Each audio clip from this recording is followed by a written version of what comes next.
music is always there, watching, waiting It's Right? haunting you. for but one mistake. Alright. Hello, everyone. So, it is weird that we are doing this and not a Pathfinder, but sadly, everything is exploding. Yep. The end is nigh. It's not my fault this time. But Mythweaver's yes. issue. Today, we are actually playing the intro for DJ. Yes. Hello, DJ. Hello. We also have several other people here who are all just observers. They are not actually here. But this bunny, who is not actually going to be playing a bunny, is here to play. DJ, describe your character to us. All right. I am playing a Salandit, who, of course, are a bit mischievous, especially from the region that they came from. But they are going to be a Salandit that came from Alola into this new world, where before they couldn't do anything because it was not socially acceptable, but now it is.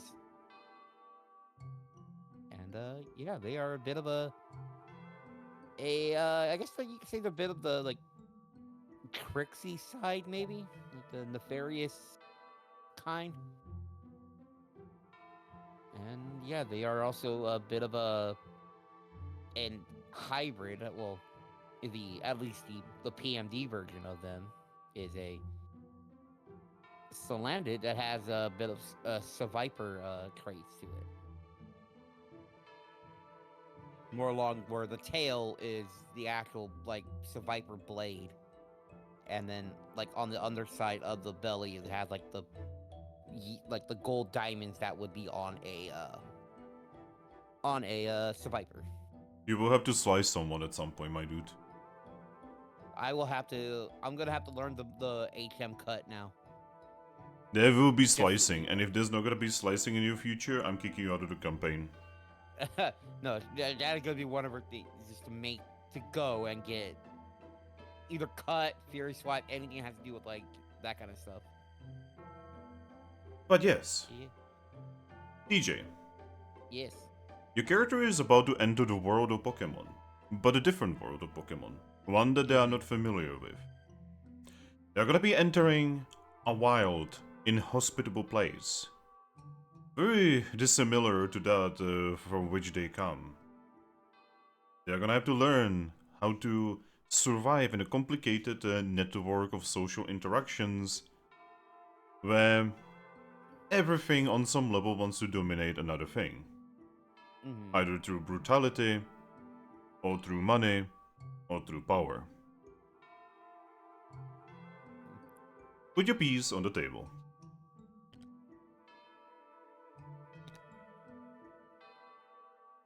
So, Salandits like to sleep. Yep. It is one of their favorite pastimes, to sleep during the day and then do horrible, thievery and terrifying things during the night. Yep. Did you know Salandits steal eggs? Yes. It's wonderful, isn't it? I'm Kuliaku. Oh gosh, you are Kuluyaku, except you are not a chicken. I guess you kinda are, because Salandits usually run away from fights. Yeah. But yeah. So one day, your character, just kind of went to bed, probably on some kind of rock, just like sunbathing and all that, right? Yeah. And it's kind of weird because you are pretty sure rocks are supposed to be kind of like, your character probably enjoys the feeling of like rocky, texture on your back, right? Yeah. And yet, it is rather suddenly replaced by the feeling of, fur.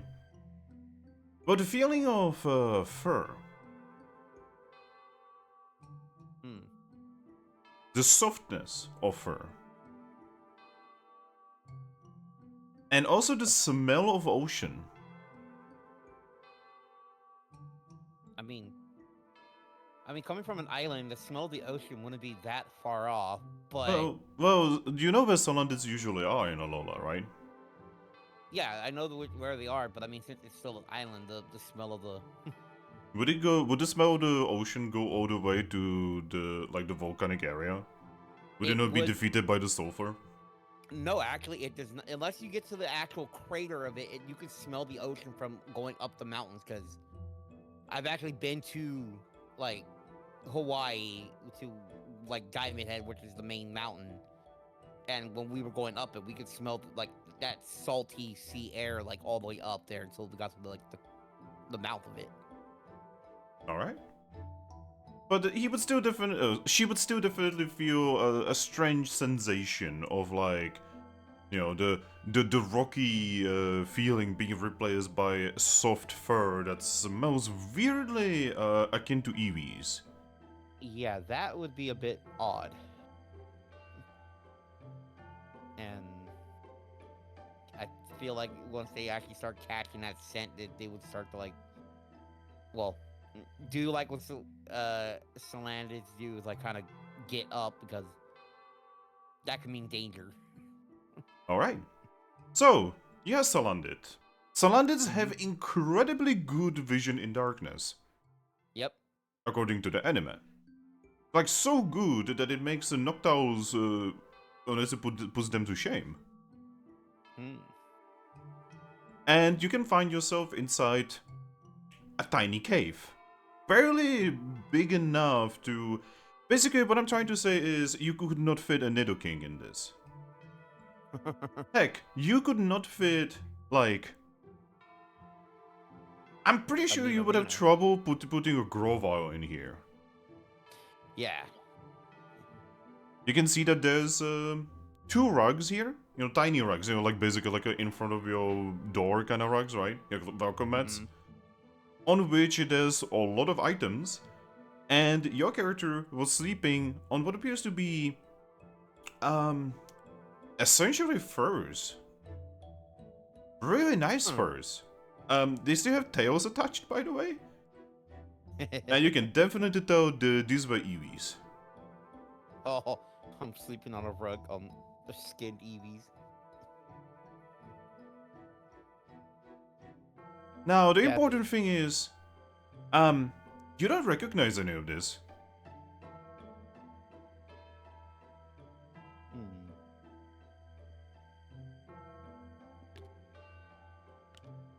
Huh. Where the hell am I? You can hear the sound of dripping water. And when you look to the northern part of this tiny cavern, you can tell that there is what appears to be water dripping from the ceiling, dripping all the way across, well, the wall, and then down into some kind of hole that you could probably fit in if you tried hard enough, but it's very obviously not meant for you to be going through.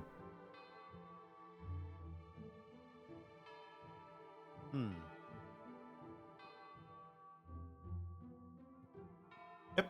On one of the rugs, you can see that there's all kinds of random trash. You do not actually know what it is. You can see that there's like a metal cup, random pieces of metal cutlery. You are pretty sure that there is a spoon entirely made out of silver. That's kind of cool. On another rug, you can see that there's all kinds of items that are actually of use. You can see that there's something that kind of looks like lockpicks. You can tell that there is a cloak. A cloak that is made out of really nice white and yellow leather. Very furry. Okay.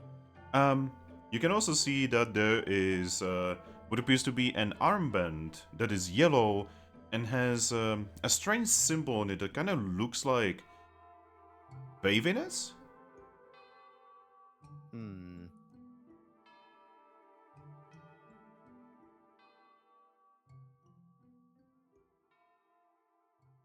Okay. And to the south, you can see that there is an exit. Very small exit. Even you would have trouble, would probably have some difficulty squeezing through.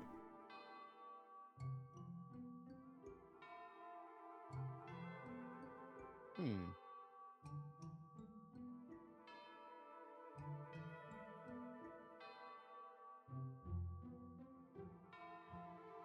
All right.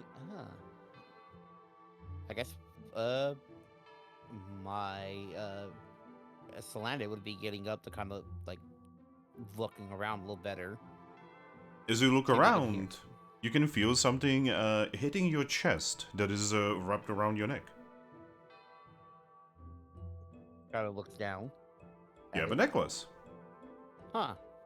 A necklace that has what appears to be a jewel in it that is protecting some kind of stone of unknown origin.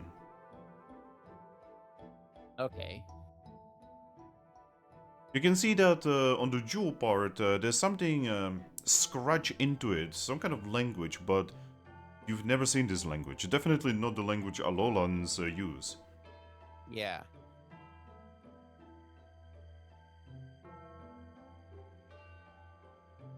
Hmm. That's not what I remember. When looking at this necklace, you have a feeling of endearment.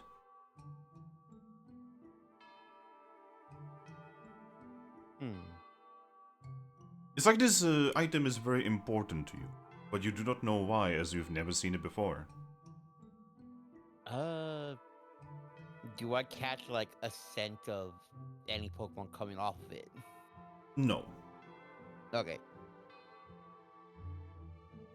Well, yours. The weird thing is, your scent is different than you remember. Oh yeah, it is different.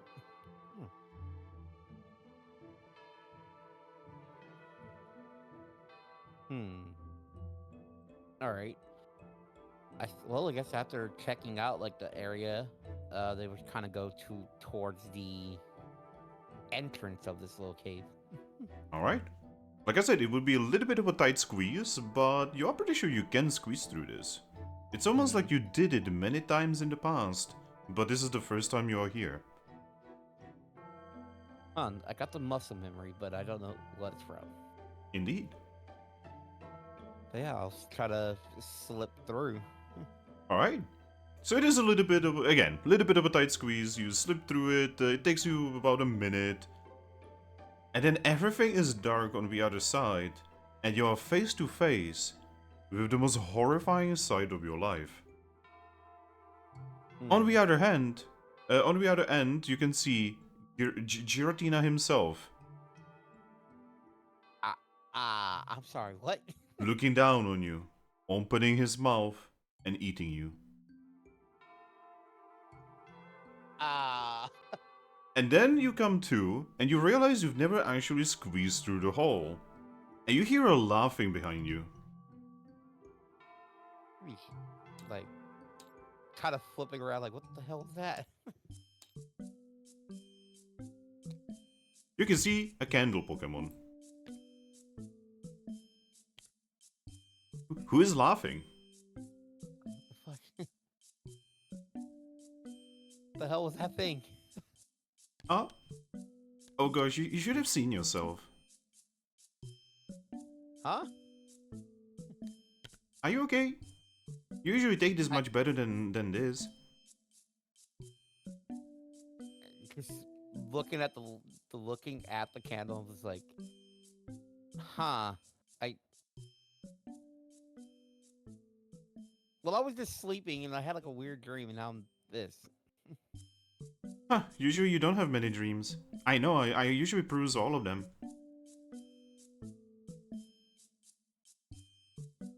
Just looking at the Litwick like, I don't know, it's kind of weird. Oh? In what way? Well, the last thing I remember is that I was, well, actually on a rock, like just laying on the rock sunbathing, and now I'm in here. I mean, there are a lot of rocks around here.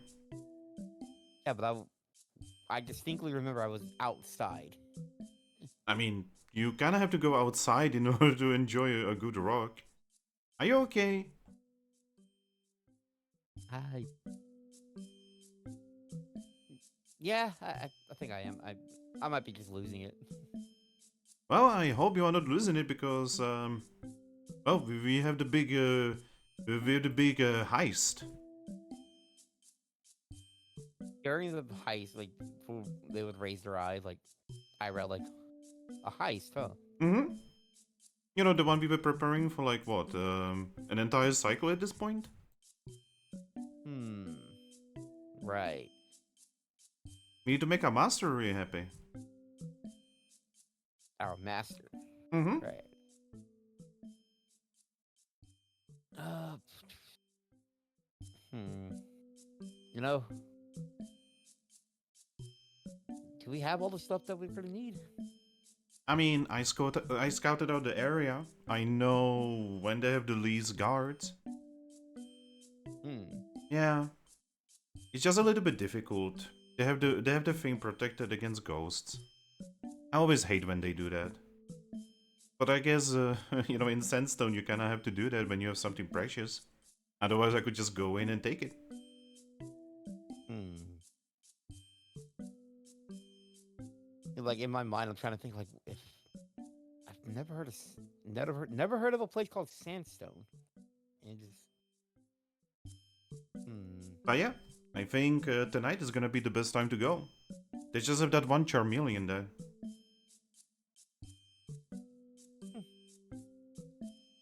the Carmelian. Mm-hmm. And that one ghosty thing, you know, the team of ghosts is not gonna be there. They're on a mission, so this is like the perfect time to go. Get in, get out. Yep, get in, take it, and get out. Give the bottle to Master FIFO, and then get rewarded. Hmm. Like imagine not having to think about money for at least several cycles.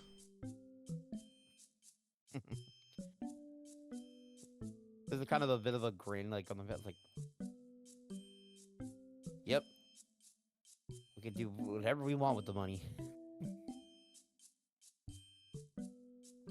Unaware that it's not like the normal. Unaware like about currency, since technically they don't. Technically, she wouldn't have used currency in the other world. Yep. But she's going along with it more because of the fact that it's like, oh, I get to steal something. Cool. Hmm. All right. Kind of looking around like, what time is it right now? I mean, when I was outside, it was like afternoon. Honestly, I was expecting you to take your nap a little bit longer. Your naps are always long. Well, like I said, just woke up in a bit of a, I guess you could say, a scare. Oh, scare and I didn't cause it. That's a surprise. Just gotta do like the little like fingers like an inch apart. Like, you caused a little bit of it. He's actually going to smile and say, "Well, I'm happy to do that. Gotta keep you on edge after all."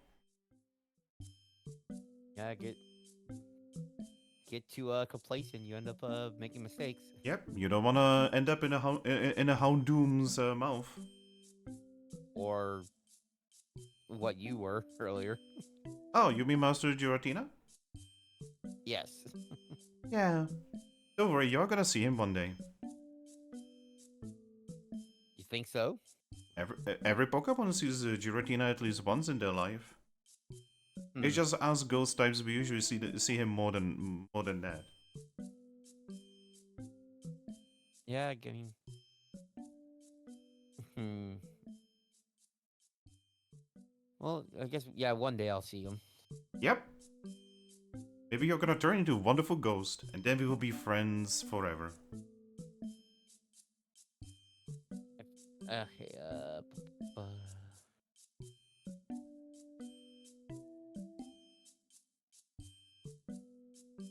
You also notice that he is lighting up the entire cavern with like blue light. Yeah. I think yeah, for like a second, uh, like we'll see like the laugh, like knowing that after saying like, oh, maybe you'll become a ghost, and knowing exactly what he's gonna turn into. Yeah, ghost would be funny, but I don't think, I don't think I will be becoming a ghost type. Oh heck. But yeah, considering you're already awake, what do you want to do? I don't really have anything planned, so Hmm. it would be kind of a waste to just waste time here. There's no reason to scatter the guild, you know, like we've been around that place for like months. Yeah, I mean, I guess we can maybe go look for any extra things that we might need in town. Oh, like what? I've gotta look at everything. Like, what do we have right now? You can see something that kind of looks like a crowbar. Mm-hmm. You can see a lockpicking set, and you can see something that looks like a weird blue sphere. There's also your entire equipment that you have from the start, doing character creation. Yeah. Mm.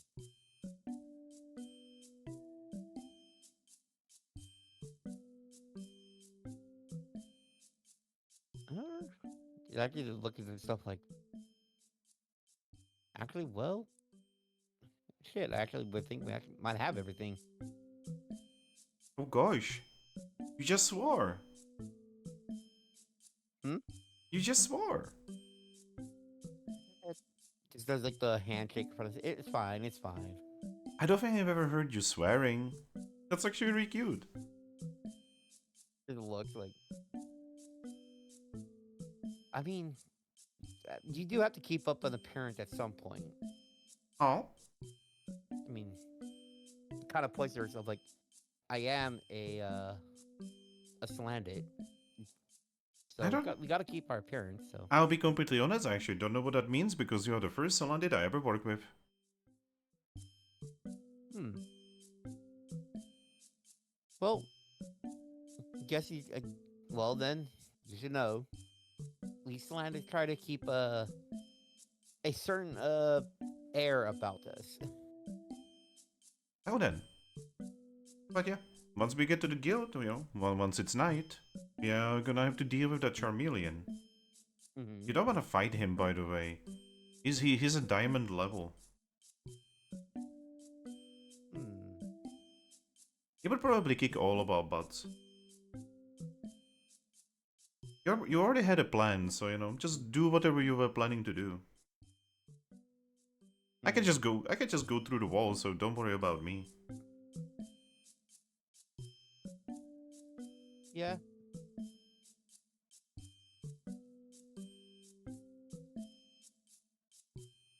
Uh, I'm gonna look like if we had the stuff planned, we probably had it like written down somewhere, huh? No, we never write anything down because if you write anything down, as you say, the guards can sniff you out. Leave anything to indicate that it was us. Hmm. Are you sure you're okay? You're usually the one teaching me, not the other way around. I kind of, well, scratcher. Like, I don't know. I think I feel foggy. Hmm. I hope you're not getting cold claws on me. I don't think Master FIFA would be very happy about that. He would probably punish us pretty badly. Mm. No, I don't think it's that. We'll get this thing done tonight. Do you think the bottle that we are looking for is made out of gold? Hmm. Either gold or some kind of precious jewel. Yeah. Because why keep it locked up like that if they don't want it to be taken? Yep, it's inside a guild. In the basement. It's supposed to be... He actually starts thinking about it. It's supposed to be on the 7th row on the left in the main hallway. Hmm. Okay. I even looked at it, but I couldn't see what the bottle looks like because it's hidden behind an anti-me thing. There's like electricity there. Mm. There's all kinds of really cool things, really creepy things down there. I'm really looking forward to showing it to you. There's even Pokémon there. I mean, there's Pokemon everywhere. No, what I mean is there's like this one Pokémon that's like frozen in ice. Frozen in ice. Mm-hmm. There's also a Pokemon that's like chained by these like golden chains. My, they are they're a bit of on the wild side, aren't they? I don't know. I mean, it's a guild. What do you expect? They're weird. Chaining up other Pokemon? It seems like they have other things going through their mind. Hmm? You know, like kind of just chuckle, like hearing them do that. Like, don't worry about it. Okay. If you say don't worry about it, I don't worry about it. Yeah, I think after a bit, I'll probably look at the necklace again, just kind of like wondering like where this thing came from in the first place. Still. Knows? Hmm. Well, all right. Uh, I guess now we just need to find a way to kill some time. Yeah. I mean, you could go outside if you wanna. Yeah. Very easy for you to vanish, and I can quite literally. He just like vanishes before your eyes, Nope. and then he just comes back. So for me, it's even easier. You know, I always thought it was interesting that you could disappear even though your body's made of wax. Oh, it's because this body is not actually real. It is that's real. He points at the flame. Mm-hmm.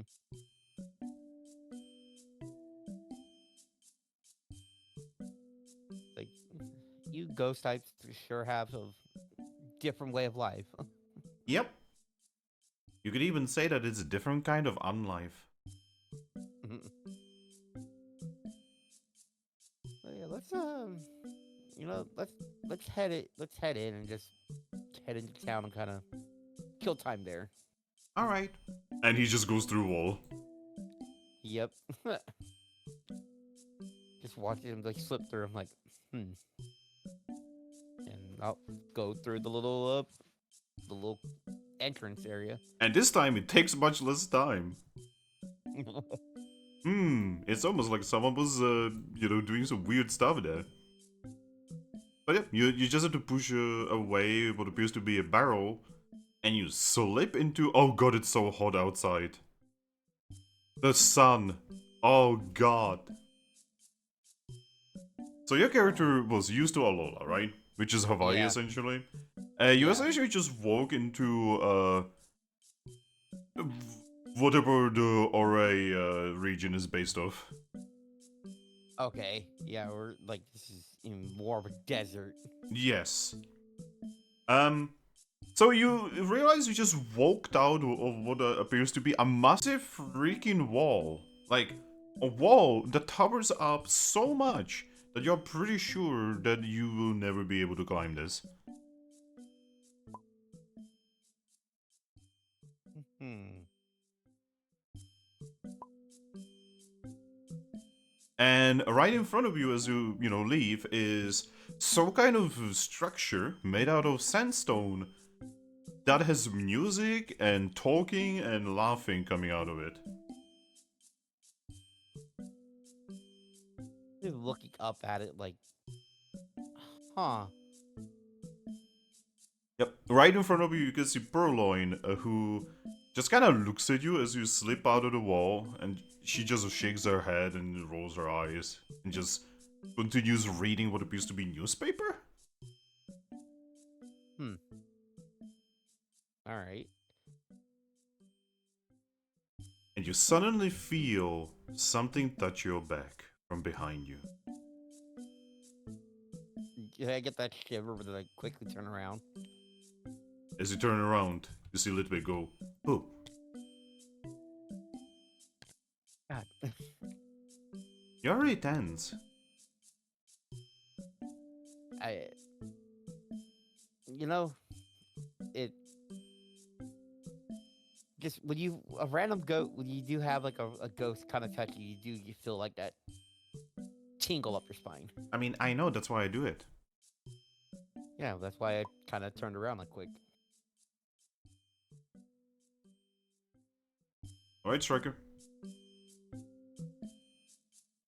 So anyway, where are we going? hmm We're just gonna walk around a bit. No Well, real goal in mind. lead the way. Yep, and I'll just start exploring this new town. Well, as around the corner, you will see a massive sprawling, what can only be described as city, with weird round-shaped living buildings that are built on top of each other. And you can see that there's hundreds, if not thousands, of Pokemon everywhere of all kinds. And you can see wind just dusting up sand in the air.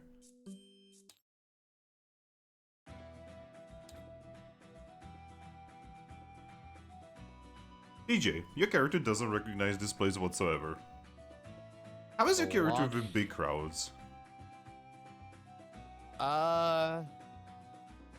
Usually with big crowds, that they would they try to like avoid him as much as they could. Well, it's very difficult to avoid big crowds in a city like Sandstone. By the way, Yeah. is your character wearing the armband?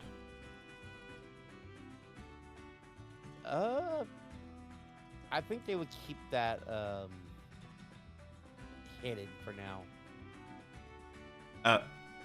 If you would like step into the main street without the armband, Litwick would yet again touch your back. I look back. You should probably put your certification on.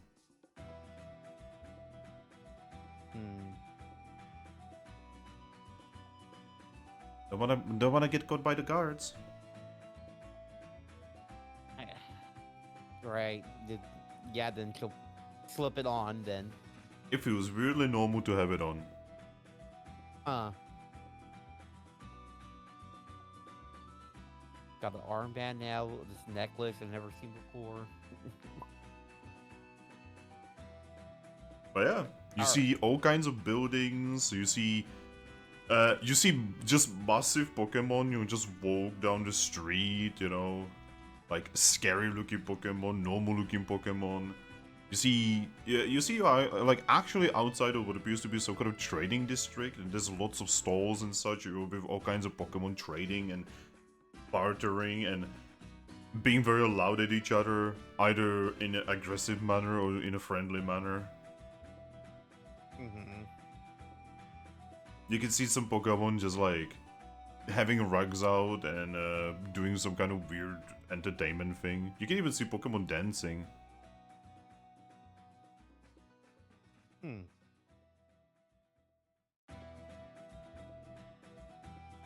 Looking around like, well,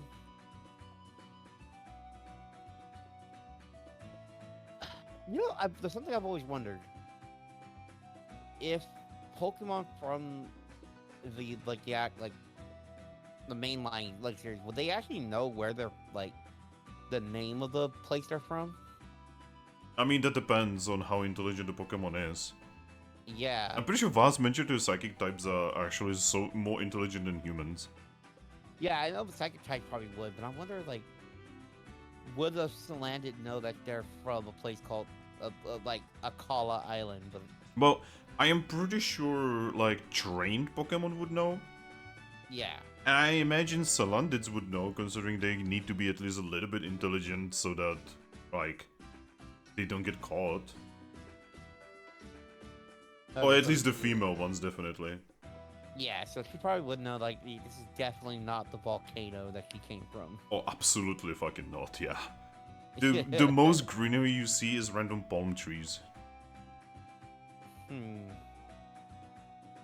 Palm trees that have Pokemon living in them. Weird monkeys with 2 tails that also have hands. Yeah.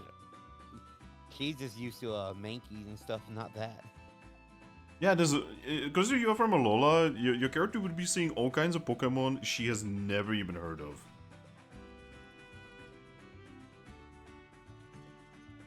Hmm. So many Pokemon here. Well, yeah, that's normal. This is the biggest city in the world, silly. The biggest city. Mm-hmm. It's also the only civilization in the world. That means a lot of money for us. Because someone is always looking for something to be stolen. Oh, then. Yeah, because you just be kind of just walking through the town, like looking at the different Pokemon that are around, and I guess the different signages, like signs that are be around. Yeah, you are kind of very quickly noticing. So every stall, every like shopping area that you are seeing has some kind of text in front of it, or above it, or somewhere, right? You cannot read any of it whatsoever. Would your character even know Unknown? I don't think that they would. Yeah, Unknown is not a thing in Alola, really. Yeah, no, it's not. It's like that's more like a mainland thing. Well, you can tell that there's at least like 4 different like languages happening, as far as you can tell, and you cannot read any of them.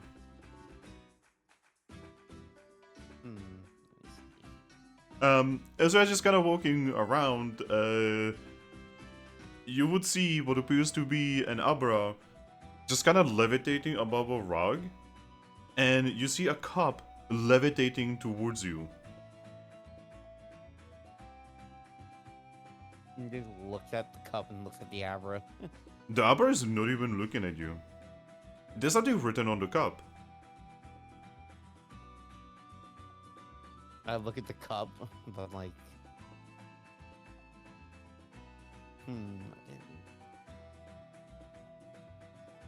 You can also see that the Abra has what appears to be some kind of badge that has 1 wing.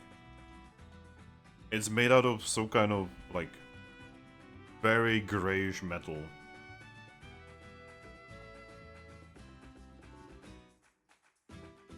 okay. I think after seeing like all the languages that here that they can't really understand, they be looking at like a bit like this. Like, huh. Little Big's going to poke your back again. Are you okay? I don't know, something's wrong because I can't read anything right now. What do you mean you can read anything? Points to all the languages, like, I can't read any of this. I don't know. Oh. Did you hit your head or something? Must have, because I know I was able to read yesterday. Oh. Did we go to a doctor? Do you think they would be able to help with that? I don't know, I'm no doctor. You see, I'm really good at being the opposite of a doctor. He giggles. Yeah. Also, look at the Abra. I'm like, what is that thing he has? Oh. I mean, he's just trying to get you to give him money. No, not that. The one winged. Oh, that means they're a servant. They're servants. Mm-hmm. You don't want to end up like that. That's really bad. Litvick is actually going to just like, float above you for a moment. He's going to look at Abra and say, "Sucks to be you." Anyway, ignore the Abra. He's just begging for money. What a shameful thing.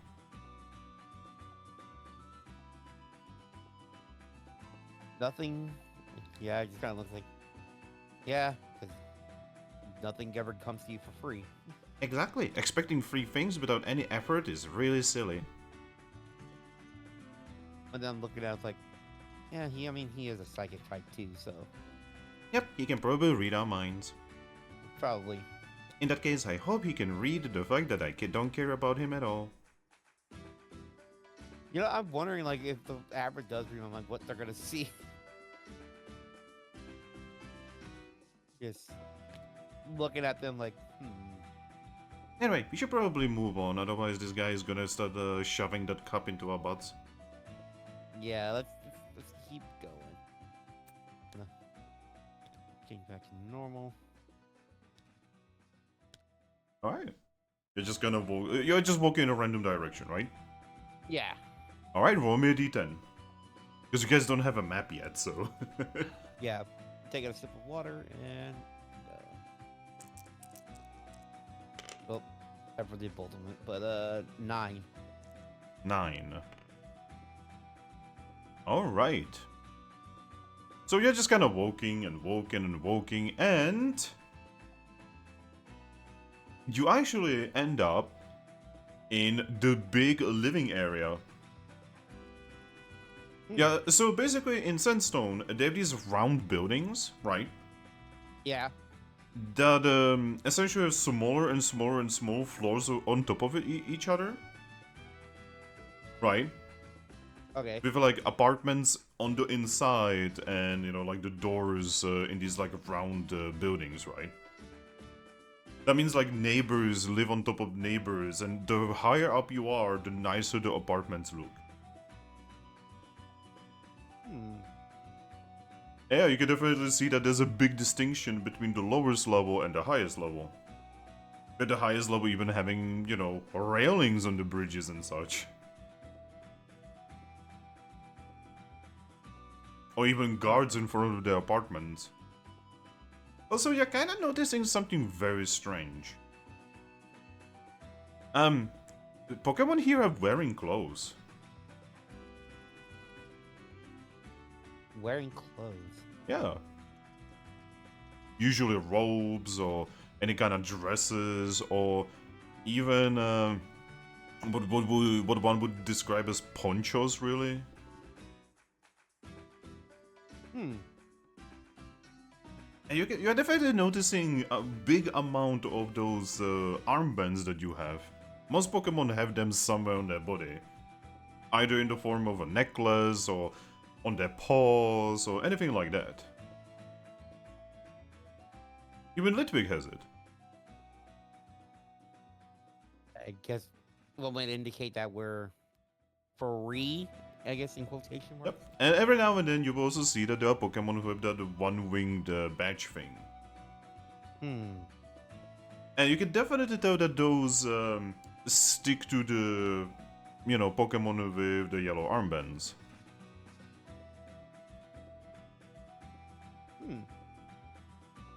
And just as you're thinking about this, you see some kind of Pokemon approaching you. And?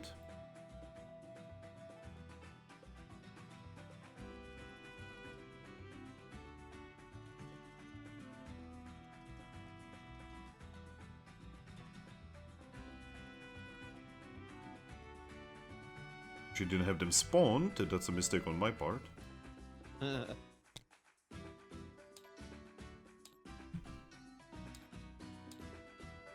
You can see a Pokemon approaching you.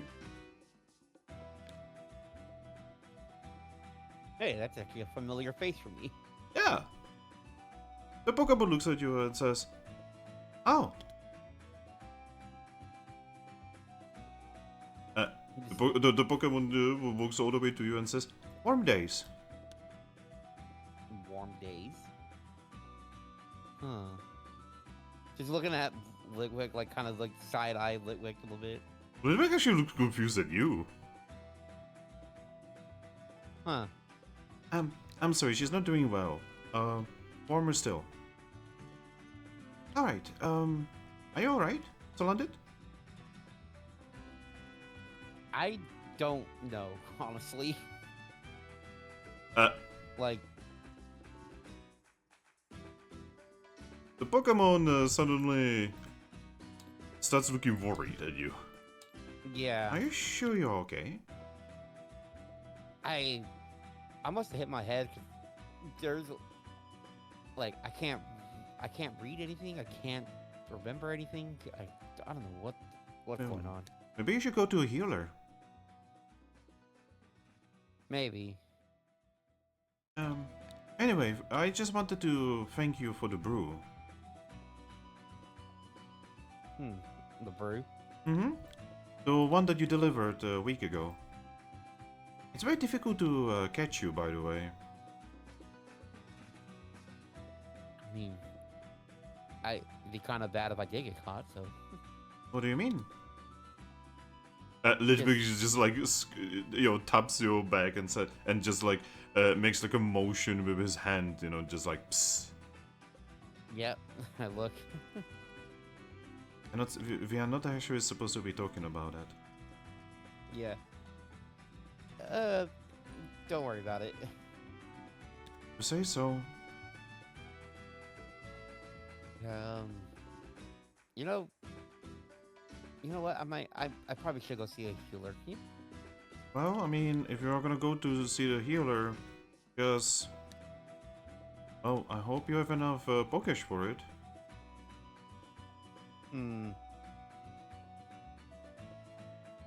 I think, like, I would say they would look into their little wallet, whatever they have carrying around their Pokesh. You have a coin bag.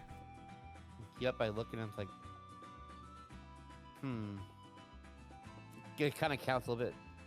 I got 50 in here. I don't think that's gonna be enough. He looks at it, like, kind of whispers to them, like, I don't think 50 is gonna be enough for the healer, right? I mean, that's definitely enough to have yourself be checked out, but any kind of, treatment that would actually be more expensive. Yeah. Well, I mean, I guess at least if I get myself checked out. Yep. But, yeah. I'll look at the Toge tomorrow. Well, you seem to have your pause fulfilled, so I'm not gonna worry you. I just wanted to thank you. My son is doing better now. Well, glad to hear that. Alright. Well, you'll be alright, okay? Alright. And she just rolls away. Roll out. Ugh. Yep, I definitely agree with her. You should definitely have yourself be checked out. I am no doctor. I have no idea how to help you. Yeah, let's go find the healer and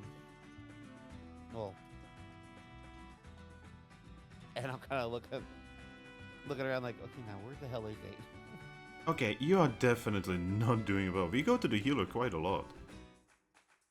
Why? We're pretty much on name basis with her.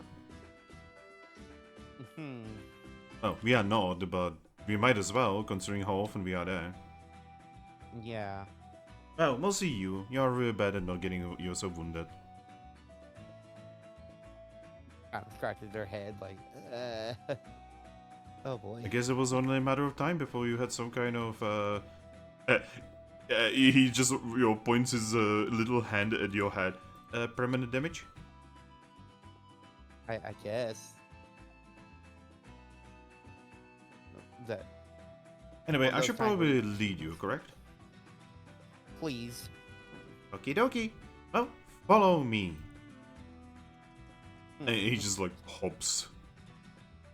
Yep, I follow the Litwick. So, Litwick is actually going to take you across half of Sandstone into what appears to be a really beautiful area full of parks. Very fake parks, by the way. They're like very obviously not natural, right? Yeah. And you can see there's several watering holes and such, you know. And by that, I mean literal watering holes, not like a tavern. Huh. And you can see there's like a lot of like Pokemon. A high amount of Zepstrikas, by the way. Huh.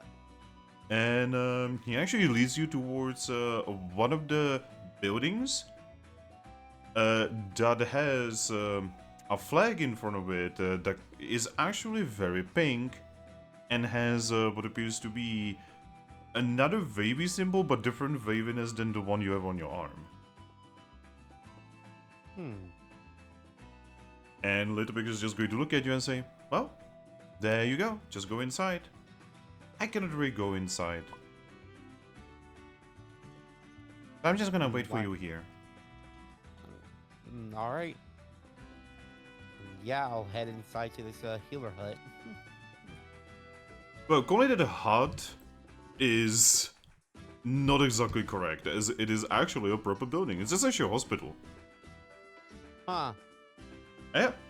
When you enter, you can see that there's a lot of Pokemon all around, you know, just, you know, in the waiting area.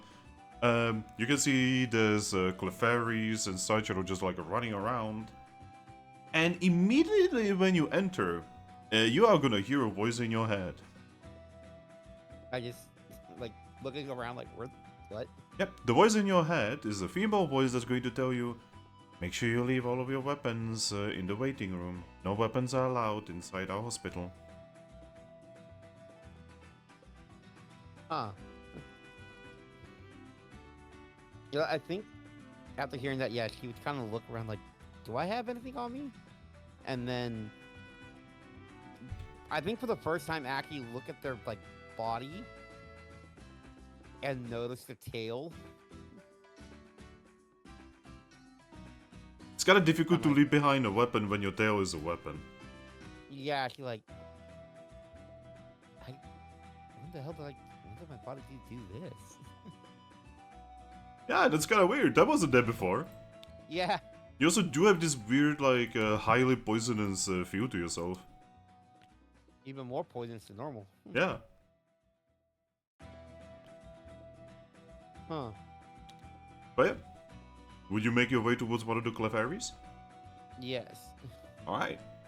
You find a free Clefairy who, you know, is sitting in a chair behind a counter made out of weird, very thin metal. And when you get close, says, ah! Hello there, it's you again. Are you wounded again? I'm not wounded, but I think something else is going on. Alright. Well, we will definitely send you to one of our doctors. Just pay the fee. Alright, and well, how much is that again? As usual, 25 Pokesh. It's funny, you always ask me. Yeah, I was hoping for a discount, but no. Oh, we don't do discounts. The only discount you get is when we also get your body. Huh. Alright, I'll hand them 25. She's going to take the 25 and then say, alright, so what is the... Do you know what is actually wrong with you? Or do we need to completely examine you? If you can narrow Okay. it down, we might be able to send you to a professional that might actually help you a little better. I know this might be a bit weird even coming from me, but, well, I woke up this morning, and I can't seem to remember anything, or I can't read anything anymore. She actually thinks about it and says, alright, definitely gonna be sending you to Meowstick. Go to door 14. Alright. Oh, you said you have problems reading? Yeah. Actually, she's actually going to get off and say, follow me, please. Alright, and I'll follow the Clefairy. Alright, and she actually starts leading you down the hallway and towards one of the doors. And then she's just going to turn around and say, alright, good luck. Alright. Unrealistic healthcare speed. Yeah. I'm gonna look at the sign, like whatever, if there's any signage on the door. There's like 14 signs on the wall next to the door. Oh God. And some of them are in different languages.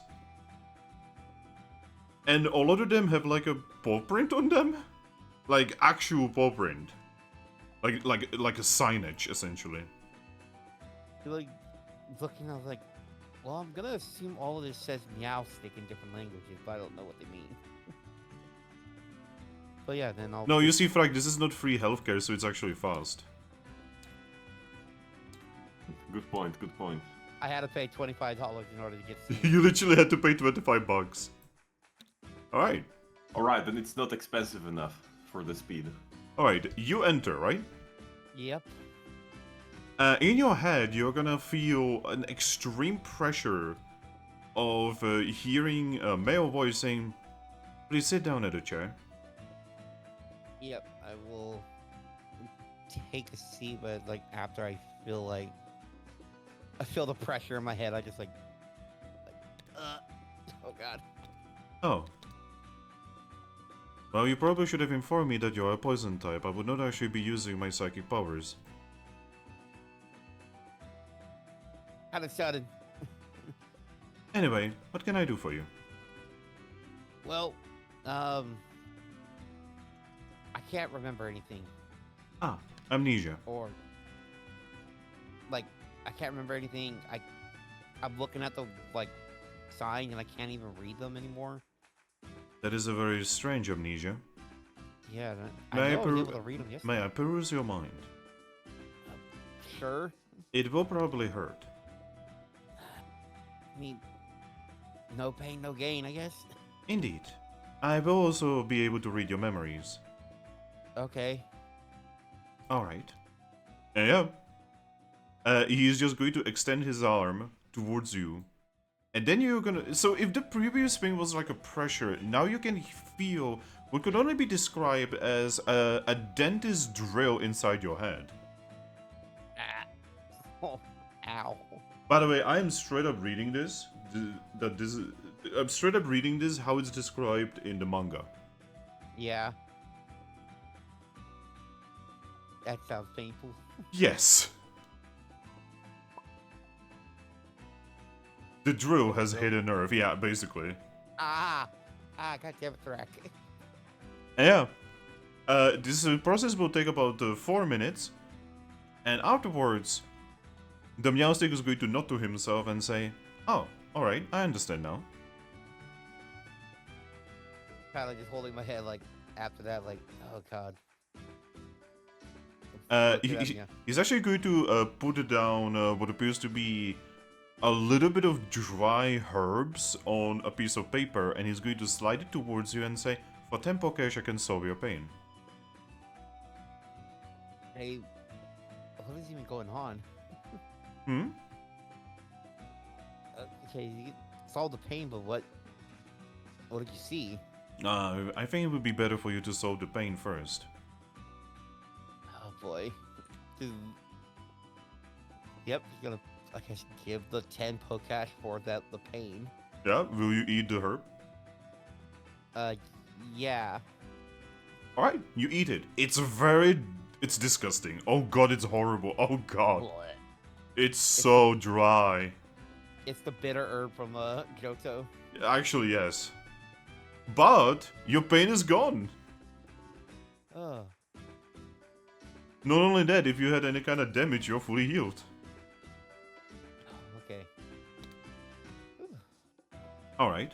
Blech. Please make yourself comfortable in the chair, because what we are going to be talking about is going to be rather heavy for you. Alright. Just gonna be sitting there. I'm now addicted to morphine. God.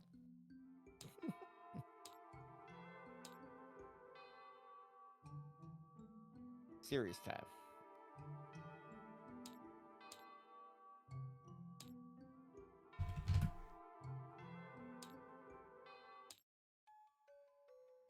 Well, so I do have some bad news for you, lady. Oh boy. You happen to have 2 spirits within you. His filter. Like, what do you mean 2 spirits? My only guess is that you have been possessed. And I'm not Oh, talking no. about that Litvic friend of yours. I'm talking about something worse. What could be worse? I'm very certain your friend would not be very happy if you asked that question in front of him. Oh boy. Anyway, long story short is you have been possessed by a Salandit. He just looks at him, like, looks at them, looks at my, look back at him, like, but I am? Well, I have a hypothesis if you want to hear it. You? Well, I assume that there is a dead Salandit that may have possessed your body and forced your mind to crack.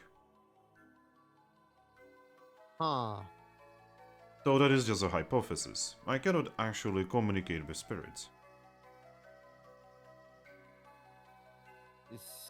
So you're saying that there's another Salandit Yes. in... I am very certain that there is a spirit of a Salandit within you that has caused you damage to your memory. Probably their memory mixing with your memory, causing damage. There are 2 Salandits inside you.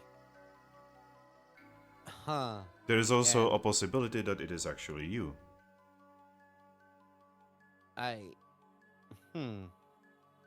Considering when I was perusing your mind, I actually have seen memories of places that do not exist. Yeah, because I remember I went to sleep on a rock and, like, basking in the sunlight, and then I woke up in a cave. Yes. So I guess this is where you explain to me what's going on.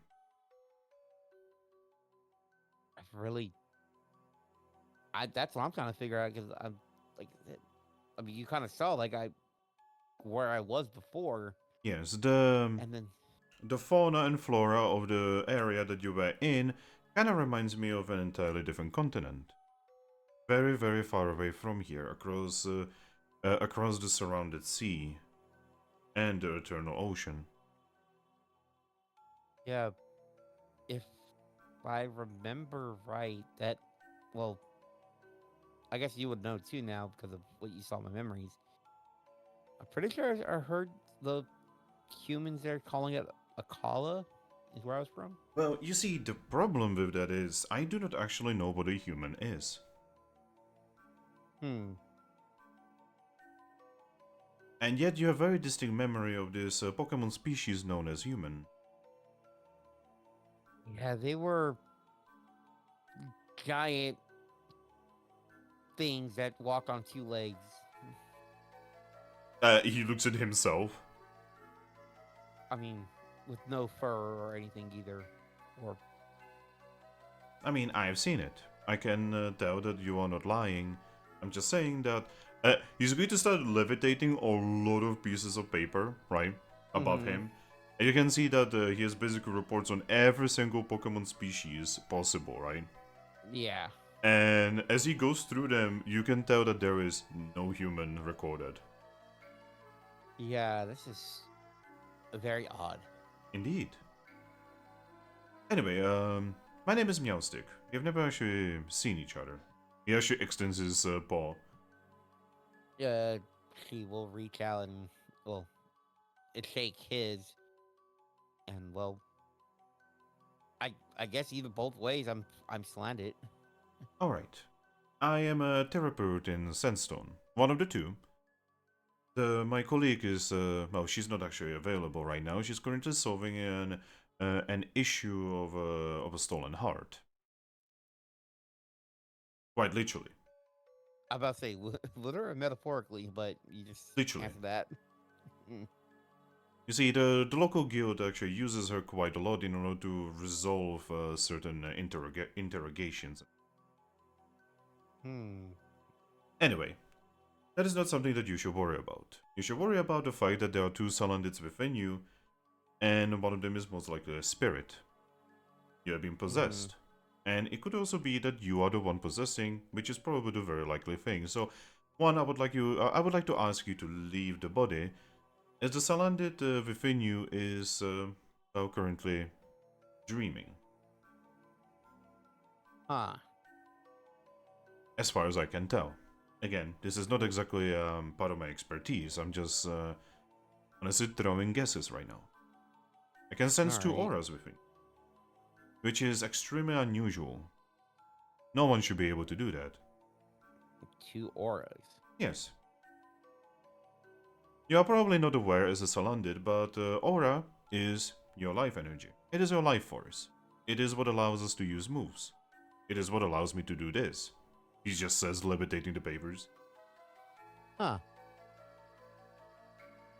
It is also what allows you to live. Without aura, you die.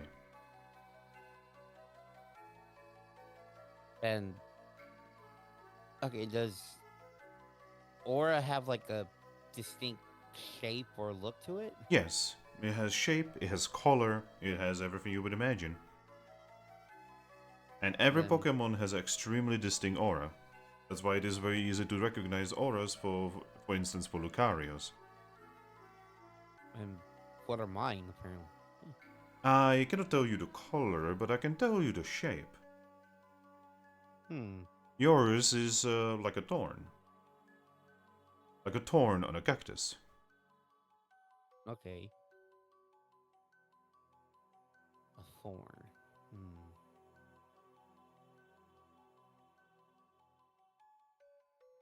Yeah, I'm just kind of sitting there, like thinking of it, like, okay, this is weird that I'm We sadly do not have Some- we do not have any aura specialists, as aura is not exactly something that you learn by educating yourself. It is something that you learn by touching spiritual side of things, which is not exactly scientific. right. Here in Sandstone, we are actually attempting to be much more scientific and educational about things.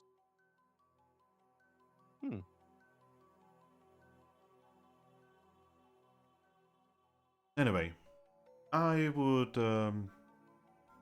ignore the fees, and I would like you to come to me on a regular basis, at least once a week, and I would like to peruse your mind in order to figure out what's actually going on with you, if that's okay with you.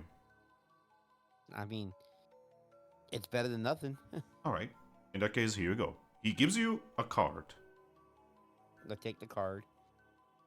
It has a drawing of him in the corner and lots of text you cannot read.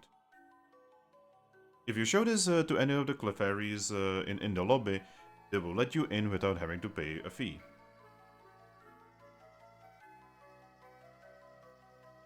I literally got Meowstic business card. Yes. Yeah, you just got free healthcare. I got my healthcare card. As payment from you, I would like you to be my research subject. As having two auras is, I don't think that has ever been recorded.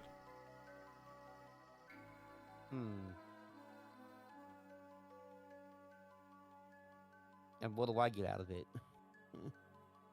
She's actually agreed to smile and say, me treating you for free.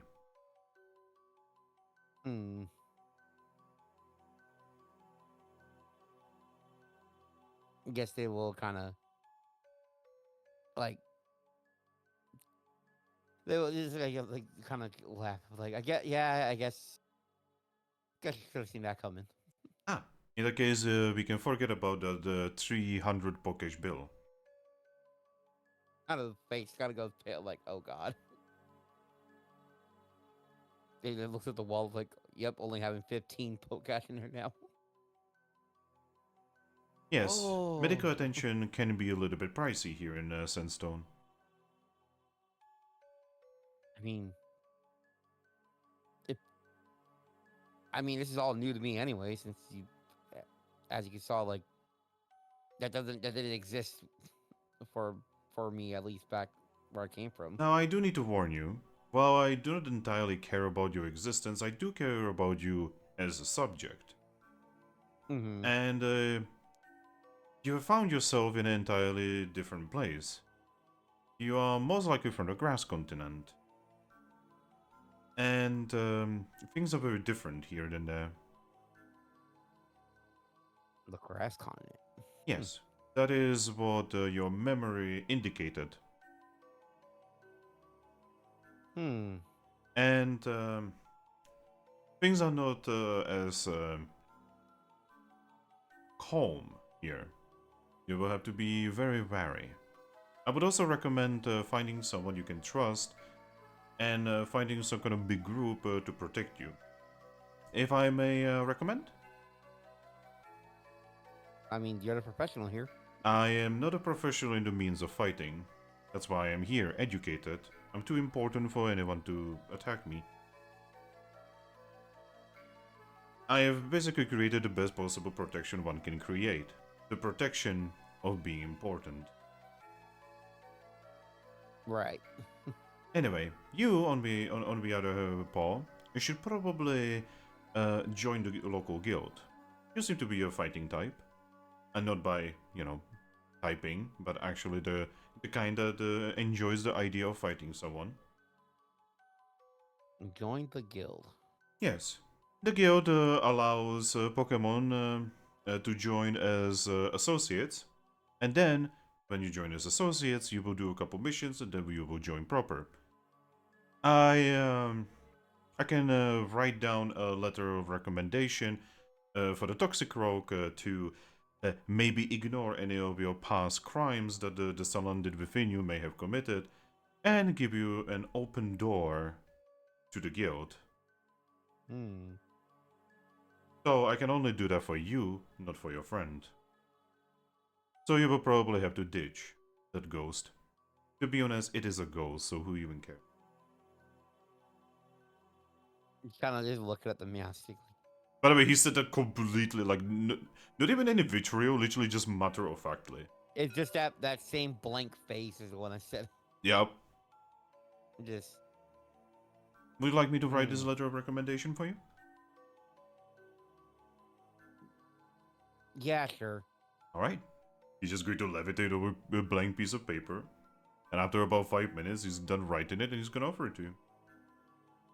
Yep. So I will take it. Yes, if you show this to the guard outside of the guild, you should be allowed inside. And then I recommend seeking out the Quagsire. Quagsire will know what to do next. Congratulations!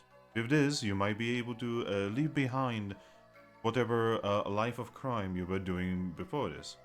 You should actually be very happy. I've technically given you a second chance at life.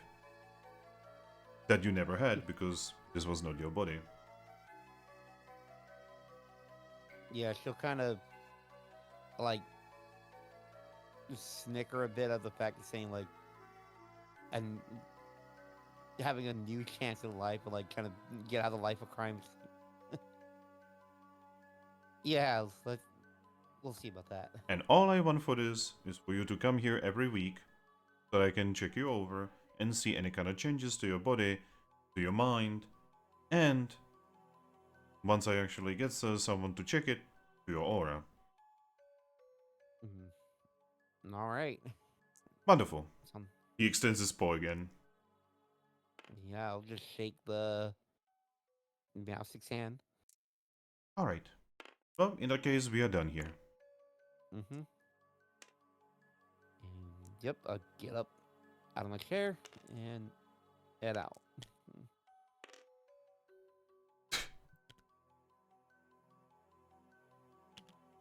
Yep, and you find yourself in the hallway. The door actually closes behind you without you closing it. Psychic tapes. In your head, you're gonna hear, I heard that.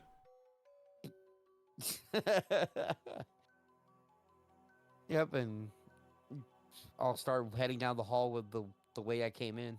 Yep. You see lots of rivalries. They pay you no mind, by the way. Yeah. You can tell that for them, this is just a professional thing. They don't actually care about you. It is an exchange of money for services. Man, just like real healthcare workers sometimes. Yep. Sometimes you mean always. No, because I've had some like actual doctors who care more than this paycheck. Wow. How does it feel? Well, I'm alive.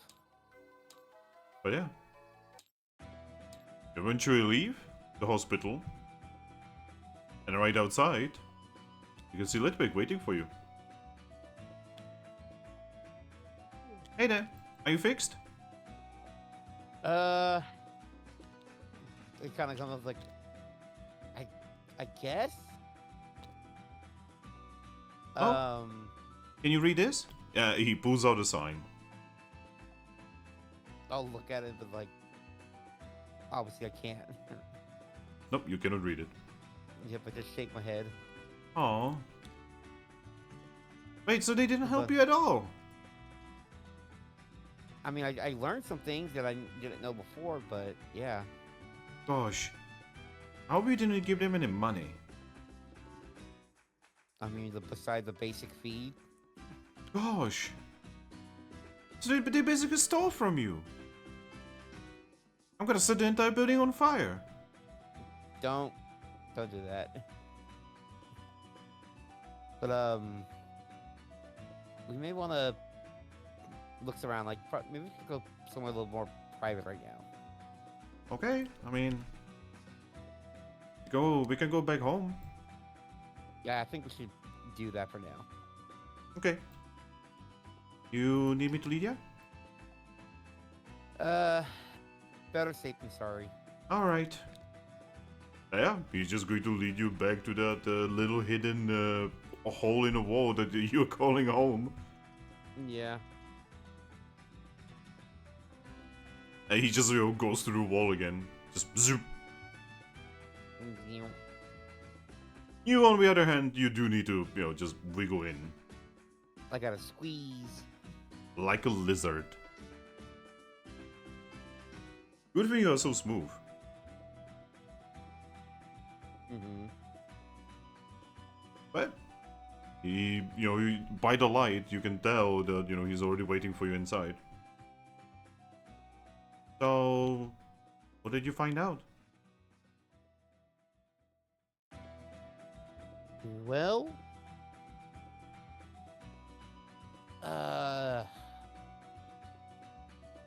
there's a lot apparently happening, and I'm not sure how to explain it to you without making you like, well, upset or worried. I mean, try me. It's very difficult for me to be upset at you. Yeah. I mean, What if I? we've been working for so long together. Yeah. What if I told you I'm not the same Salandit that you've known? But I know that's a lie. I can tell. Just kind of rubs the back of her head here. Heck, I actually know more about your body than you do. Okay, that's a bit. Then again, you are a ghost type. You can kind of. I mean, I possessed your body several times. Yeah. If you possess my body, you can tell like there's other things in me, right? Yep. Why would you ask that? That's weird. There's nobody possessing you right now. I would be able to tell.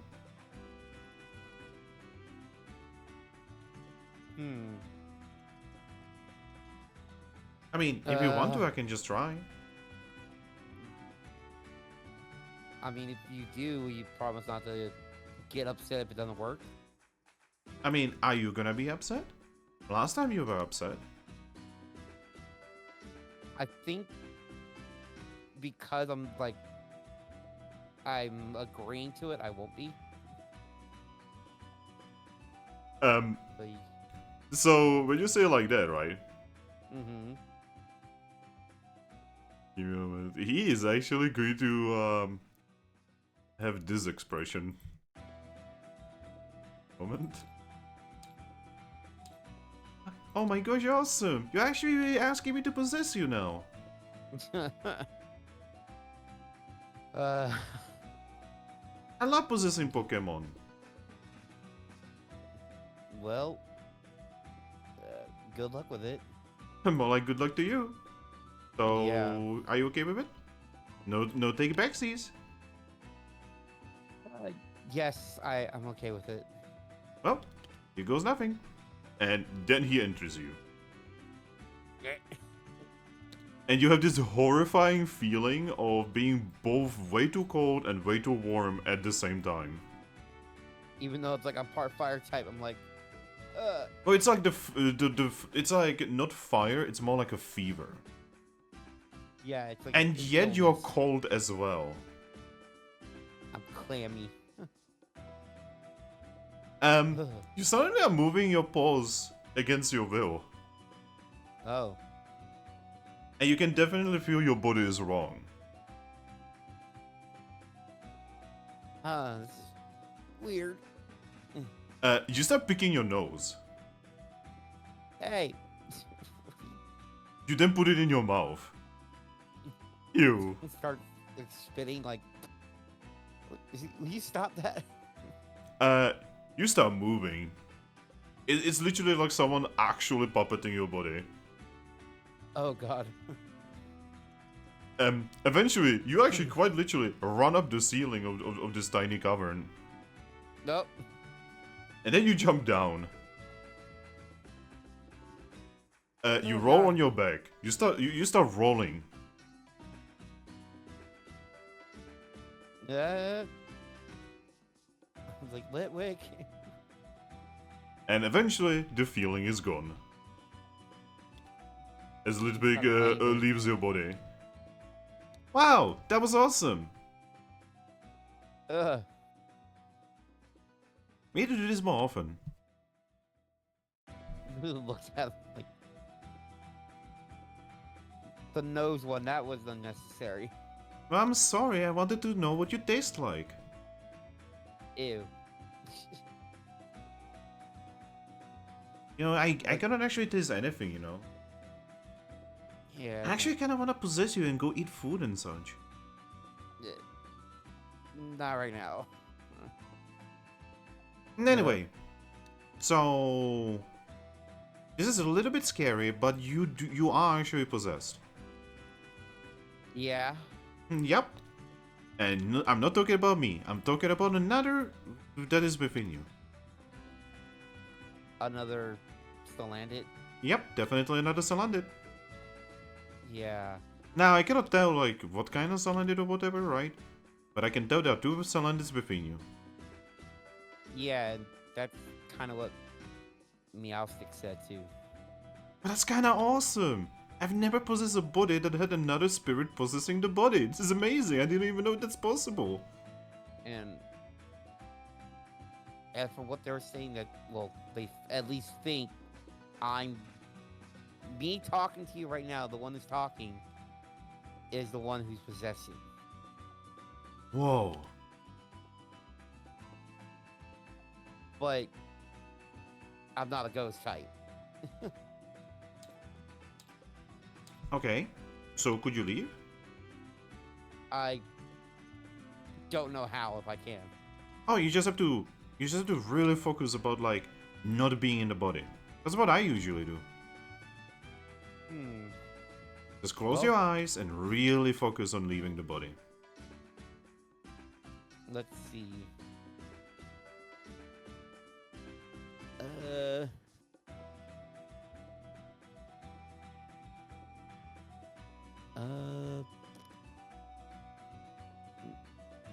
Because the only one with like the eye closed. Like they will start to like focus like, okay, try to leave this body. Try to leave this body. Thinking. Yeah, you can do it. Just really focus and it will work. Yep, and I try to focus to leave the body. Just cheering on, Little Big is cheering on you the whole time. But nothing happens. Yep, and probably after like a good 10 minutes, I'm like, nope, can't do it. Well, heck. Maybe you're a really bad ghost. I don't think. Well, I'd have to be a ghost type in the first place to even do it, but I know I'm not. I mean, maybe you died and then you became a ghost type and now you possess another Salandit. I heard the ghost types sometimes get confused when they possess someone. Huh. I mean, apparently from what the Meowstic said, I'm not even from here. What do you mean? Apparently I'm from the grass continent. Ooh! I always wanted to go to the grass continent, it's very nice. Yeah, apparently that's where I'm from. Yeah, they have one of the guilds there. But like Wigglytuff's guild, I believe. It's very Huh. famous. It saved the world once. Save the world. Yep. That seems a bit far-fetched. Nope. As far as I know, they absolutely did. Hmm. You know that big floating tower? Big. Oh floating wait, you probably tower. don't know because I'm not actually talking to Salandit. I'm talking to, well, you. Yeah, you're talking to a different Salandit. This is really weird. Yeah. So, what should But, I call you? Well, I mean, my name is. Well, I am Salandit still, just a different one. Well, the Salandit inside you has a name, you know. I have a name too. Oh, Yeah. really? Me and, well, not you, but within you, we were close enough to actually share our names together. Huh. He's actually going to touch his chest and say, I'm Boo. You're Boo? He nods.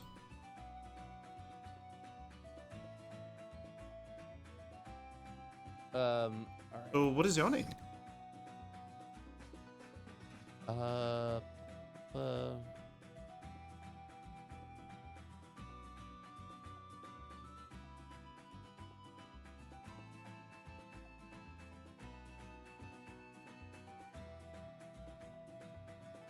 Well, I never had a name.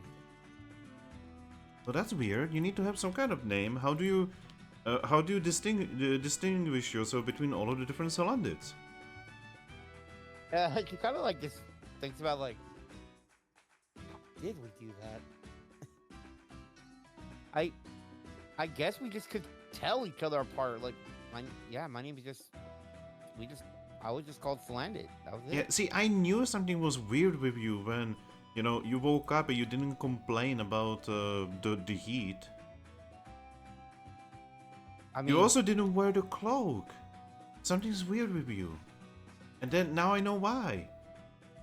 I mean, it is hot and drier than normal, but then again, I lived on a volcano before I came here. Whoa, a volcano? Yeah. There's no volcano here. Well, from where I'm from, I literally lived on the side of a volcano. Oh, that sounds awesome. I love warm places. It was warm, but there are also a lot of the ground shaking a lot. I mean, you've never seen a sandstorm, have you? No. You will experience them pretty soon, don't worry. There's like a sandstorm every other day. Well,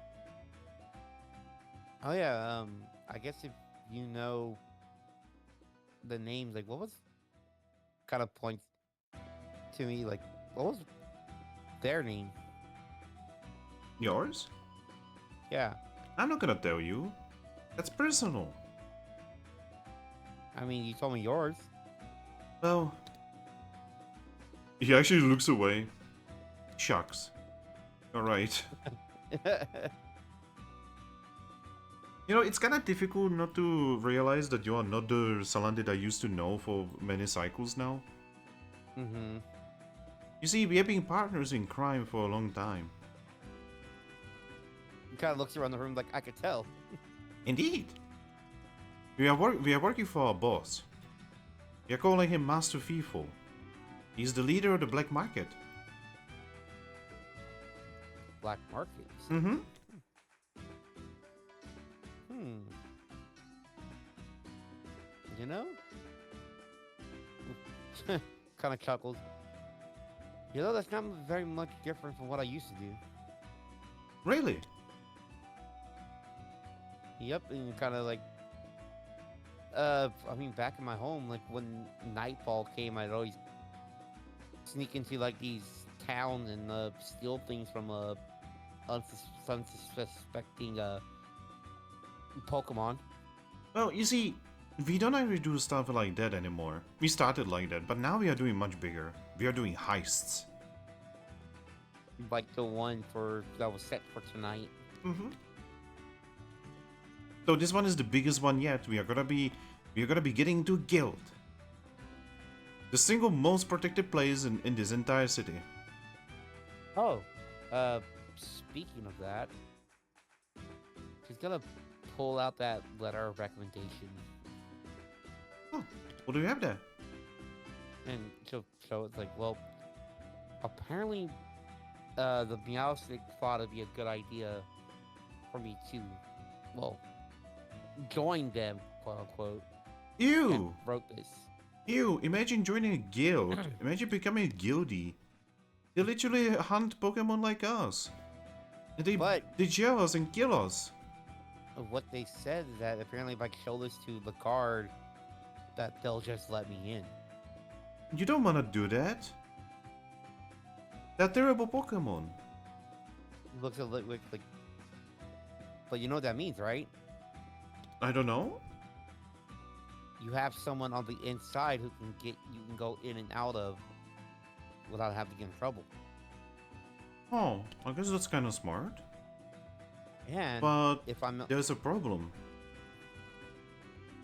How are we gonna do the heist if you are gonna join them? I'm pretty sure they're going to kick you out after that. well, what the thing is, this is supposed to be. This should give me basically a pardon for all past transgressions. Oh, so you're saying that we go in, we steal the bottle, and then you use it. Exactly. You know, this, see? You're always the smart one. Like I said, back where I came from, I kind of did stuff like this too. Yeah, like I said, you just have to figure out how you get around that Charmeleon. He's a big dummy, but he's really strong. You gotta, like, think about, like, thinks about for a second, and like, let me see, what do I have? Did you know he literally eats rocks? I think we're gonna have to do.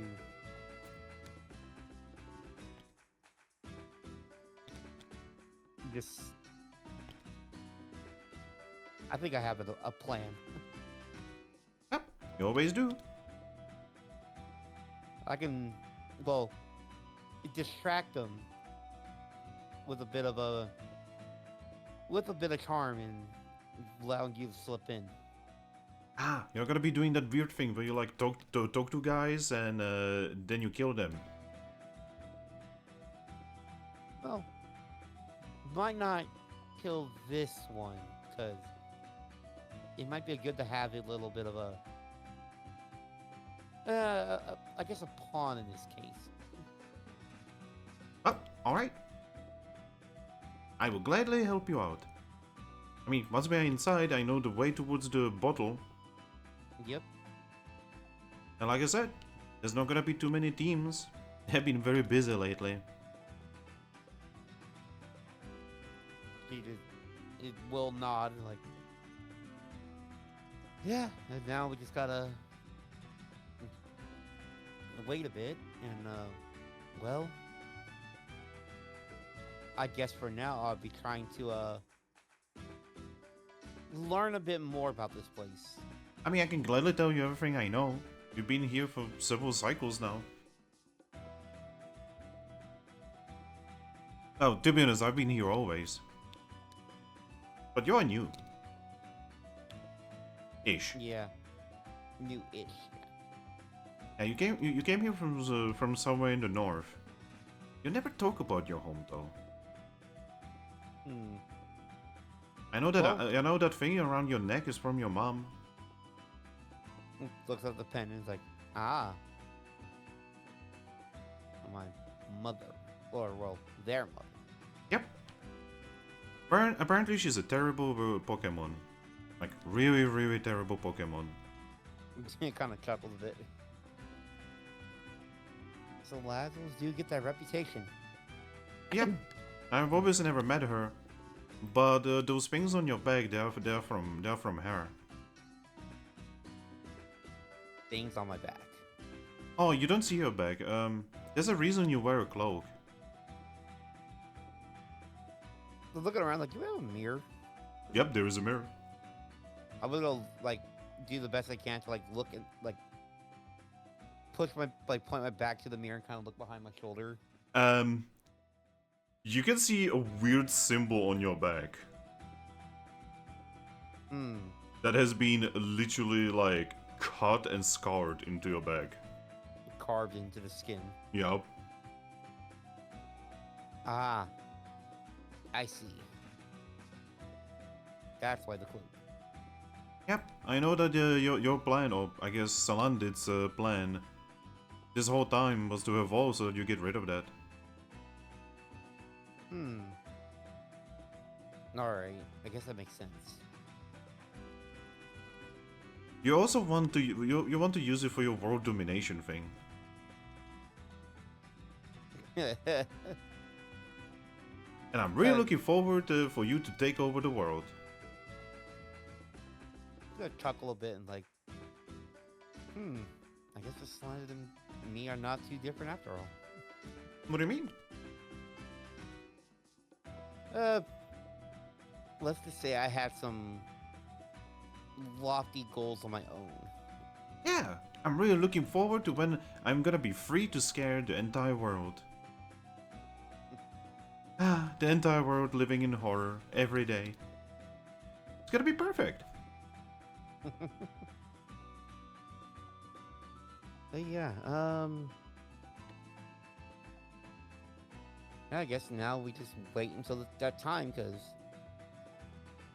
and I'll try to seduce that little Charmeleon. And Litwick will spend the time telling you about the city. All right. Yep, he will tell you that the city has walls around it. There's a harbor that is very close to where you are right now.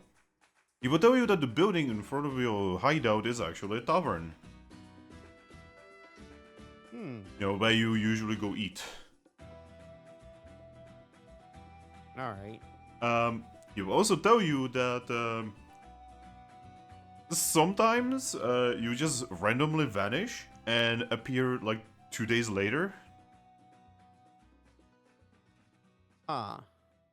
And he never like pried into it because it seems to be a sensitive topic.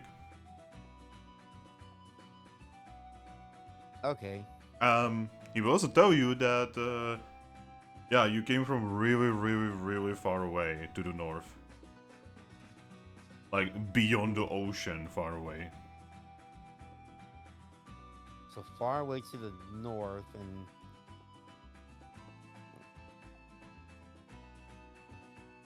so that'd be like around the water continent. Well, at least for me, like out of character, that'd be like around there, maybe. He would also inform you that basically you have been working together for about 4 cycles, and he would explain that cycles are years. Okay. He also explained the armbands, that they are basically certification for the guards to not cause trouble to you.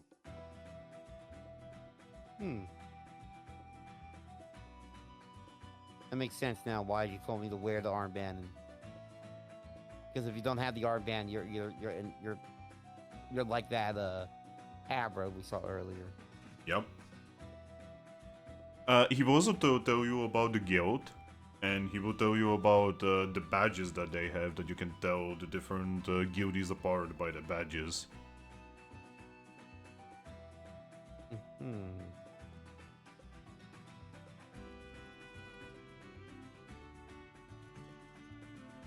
But yeah, eventually, it will be night.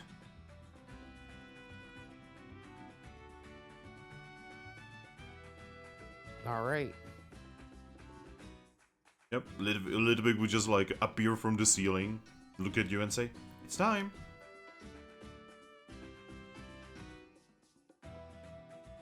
All right. Are you ready? Just nods.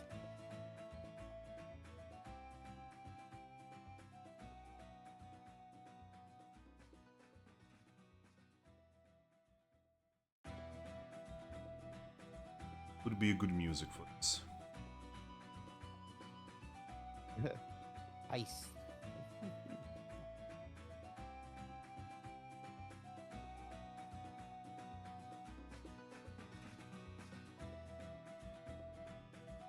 Oh, this one.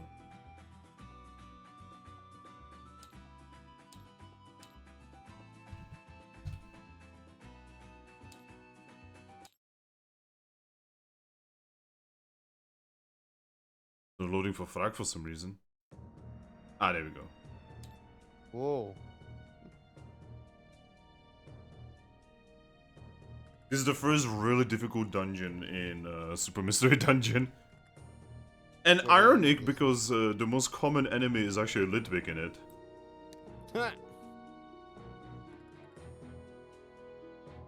Yeah, just we generally gotta- dealing with ghost types in Super Mystery Dungeon is a nightmare. Alright. So. Litwick, you know, just appears from the ceiling and says, "Well, it's time. It is night."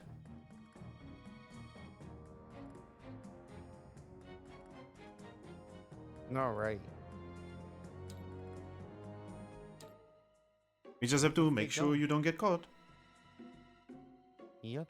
Mm. Because if you get caught after the curfew, you are gonna be in trouble.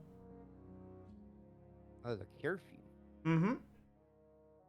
Hmm. When the moon is out, you must not get caught by the guards. Because if you get caught by the guards, well, terrible things will happen to female Pokemon like you. Hmm.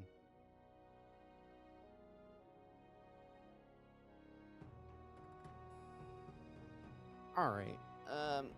Yep. Gonna go put on the cloak now that they said the calves.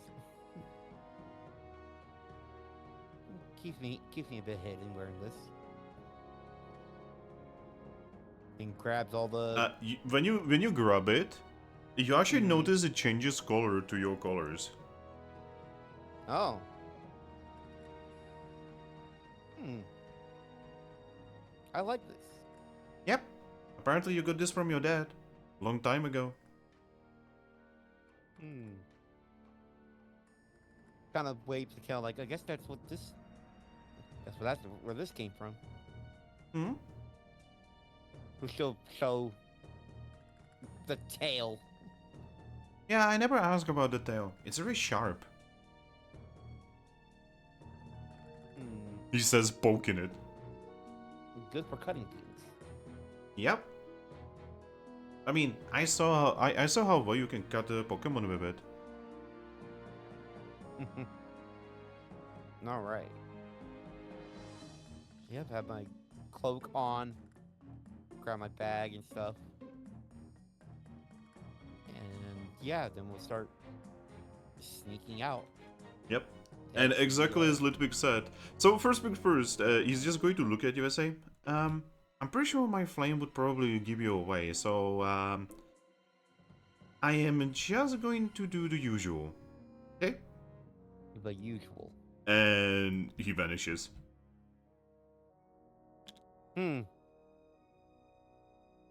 Don't Well, worry. that's great. Don't worry, I'm still around you. Because invisible. All right. And yeah, I guess I'll start heading to where the guild is then. Alright. Well, as you start going towards the guild, this is actually the first time you are going there, right? And you can see that there are actually guards who are just like walking through the streets every now and then. Not many. Yeah.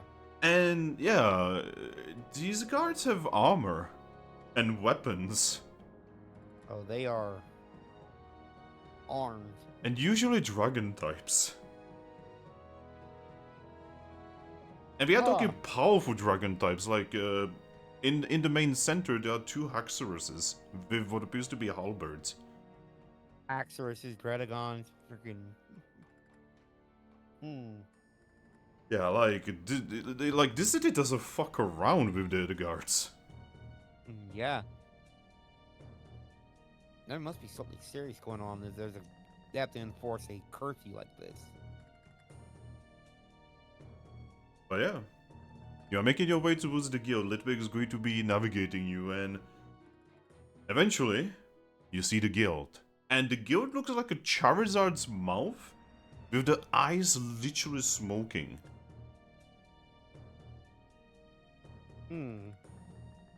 And the entrance is through its mouth. You can see there's like a little bridge. And if you look what's down the moat, that's actual magma. Like actual magma, just there. That's just, yeah, just straight up magma. Yep. And right at the end of the bridge, you can see that there is a single guard. A Charmeleon. You can see that he has what Litwig pointed out as a diamond badge. He is very swole. He's very muscly, and he's also currently in the process of eating what appears to be dried meat. You are not entirely sure what meat that is from. You can also see that he has what appears to be a blade that is on one end it is very silvery, and on the other end it is very red. Alright. He has no armor, but he is wearing what appears to be... Well, he is wearing what appears to be somewhat of a tight leathery suit. Made out of some kind of yellow leather. Every now and then you can see when he eats that sparks come out of it, like electrical sparks. Oh, so he might not be just a normal Charmeleon. Alright. I guess I will,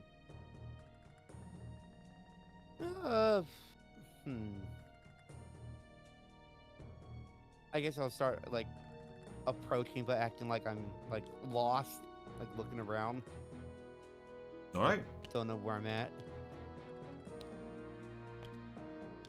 He's going to notice you.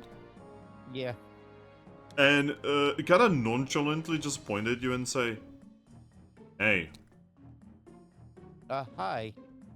you have any idea where you are going? Also any idea what time it is?"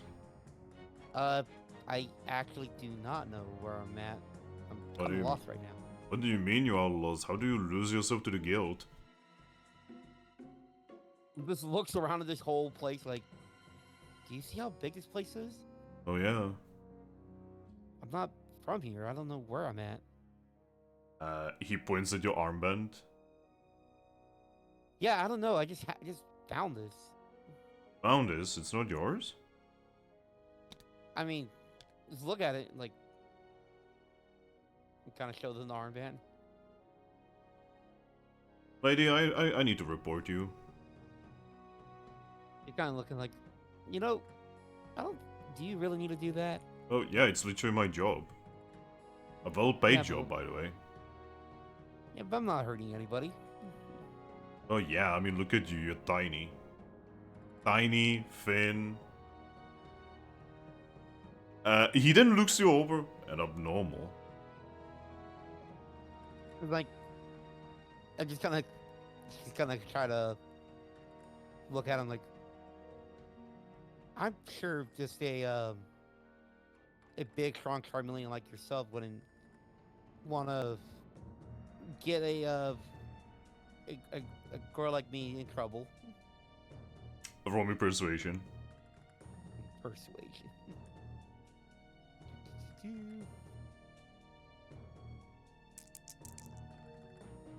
By the way, now that you're this close, you can tell that underneath that armor, he's just a normal Charmeleon. Mm-hmm. It's actually the armor that has that electrical effect.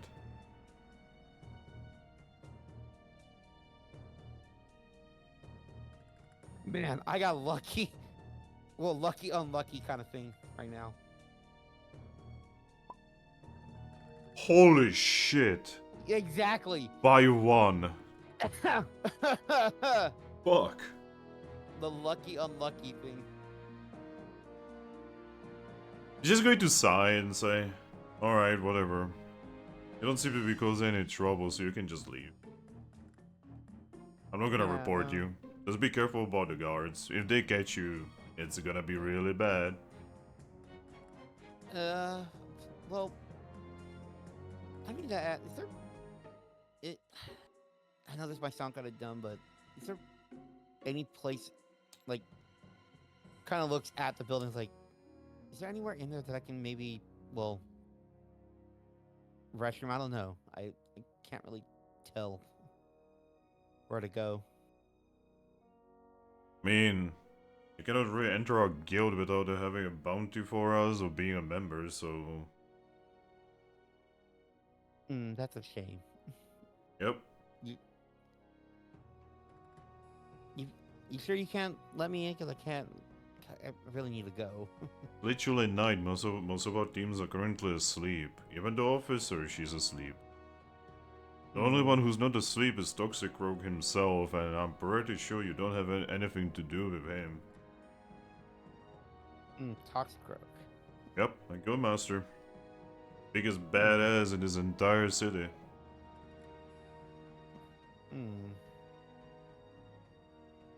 Okay. Once saw him fist fight a Dragon Knight and win. Oh my, that sounds very very dangerous. Yep. And yet he made it look really easy.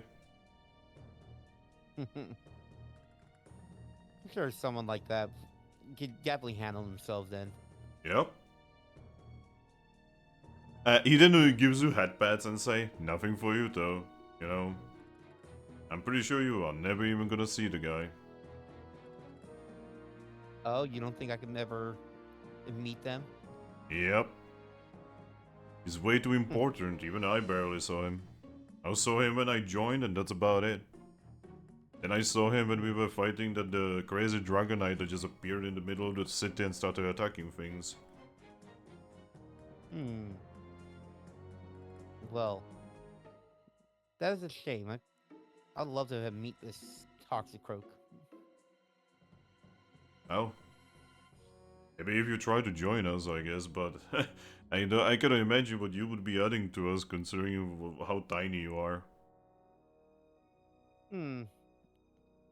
Well, By the way, maybe he's still small. giving you headpads. And she just accepted all the head pats. It's like, yeah, I may be small, but we could make up in different ways. I've never actually seen no Salandit before. Did you know there's a little trick that Slinus can do? You know, normally, like, you know, like you say you're a Toxic Croak, right? You're Guildmaster. Yeah? He's a poison type. Well, he's not actually a poison. Well, you know what I mean. They usually are, but well, we have a bit of a different type of ability that we can actually poison other poison types and steel types actually. Really?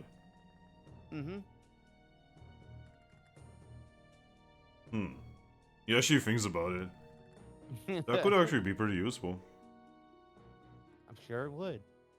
Being able to take on typings that, well, before that were super strong to now really weak. No, there's just a problem, you know, like, it's not like an actually, you know, like, invite you in, you know, like, you have to run that by the officer. And I'm pretty sure she's currently...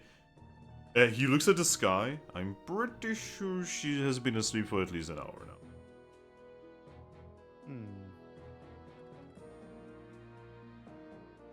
Well, Actually, I'm pretty sure most of our teams are asleep right now. Honestly, this is the worst shift ever. why did they have you stuck out here? He actually scratches the back of his head and say, so long story short, right? It's because the day shift was taken first. Oh, so they just gave you the scraps. Yes. It's That also doesn't because seem- Larvitar would complain, and she always complains. I don't complain. That doesn't seem fair for a strong Charmeleon like you to be stuck like this. I know, right? I mean, heck, I'm one of the 4 diamond teams of this guild, and you know, the rest of my team doesn't need to do this. Yeah, here you are, the one stuck with this sentry duty. Yeah, just because I don't sleep a lot. You know, it's funny. They say this, like they make you do this, but there's really nothing stopping them from this. If you were to like go just relax somewhere, right? I mean, it is true that if the guards are around the city, like, I don't really need to do anything right now. Also, Yeah. you know, who would be stupid enough to do anything to a guild? I mean, we're just counting Toxic Rogue, but also, you know, we still have like 11 different teams at the guild right now, so like, who would be stupid enough to pull anything? Exactly. Who would do such a thing? There's like 41 guards across the entire wall. And I'm Mhm. not even counting the guards that are inside the city, so... So really, so in all reality, there's nothing stopping you from actually going to go relax a little bit. You know what, yeah, you have a good point there. I mean, you're the one stuck doing this. What are they gonna do? Yell at you for not doing the job that they didn't want to do? You know what? Yeah, you're making full sense here. He's actually just gonna get up and just pick up his chair. He's gonna pick up Yep. his blade and put his own on his back. Oh, you'll be on your way now, miss. Yep, I will.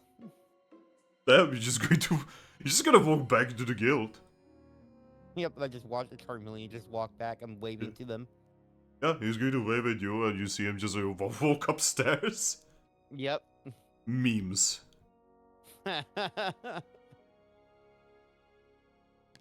Fucking bullshit my way into it. Like, to be here. Well, the entrance is free. There's no guard now. No guard. Yep, and now kind of just whisper for Litwick, like, well, they're gone. Yeah, Litwick is just going to say, that was amazing, by the way. I should probably tell you that that guy has actually killed a Charizard before. Well, again, there's nothing wrong with a little bit of a silver tongue work there. I mean, that's usually your thing. So you usually go about it in a different way. Well, you do remember, different slanted, Yeah. different methods. Yeah, because like I'm pretty sure if this was the other Salandit, he would probably be in that magma pool downstairs. Yeah, see, that might be a little bit too messy for my taste. Alright? Oh no. Oh, Drac died. Ortiz. Yeah, the gate is free now. Yeah, what do you want to do? I kind of just go past the gate, like, and kind of look around, like, So, now which way do we go? so as you enter, you're in the lobby area, right? Like where the guard was, yeah. Yeah, the lobby is huge. Like, in comparison to Capim, right, where the lobby is pretty tiny, right? Yeah. This rope is huge. Like, holy shit. Like, I'm pretty sure this could fit at least 100 Pokemon here. Normal size, but still, you know. Man. And that's because you're pretty sure this was supposed to fit a Charizard. I mean, looks at the gate entrance. Oh, yeah, it's a Charizard head, so. Yeah, even the staircase is really big. Like, everything is just very, very, very big. Yeah. And then you hear snoring. I look over to where I hear the snoring. Moment, I actually don't have respond. Oops. God, what is her number? Is it the Quagsire sleeping at the desk? No, that is not actually a Quagsire. Quagsire is the officer. This is the secretary. Oh, right. The number is 907.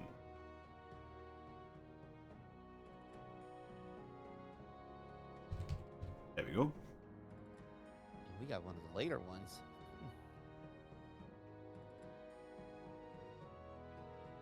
You can see there's a counter in the corner of this room, right? Mhm. With a cashier and everything, right? Yep. And there you can see a female Pokemon currently in the process of doing a very good job sleeping. You can see this Pokemon asleep. Ah. A Florigato. Yes. Ah.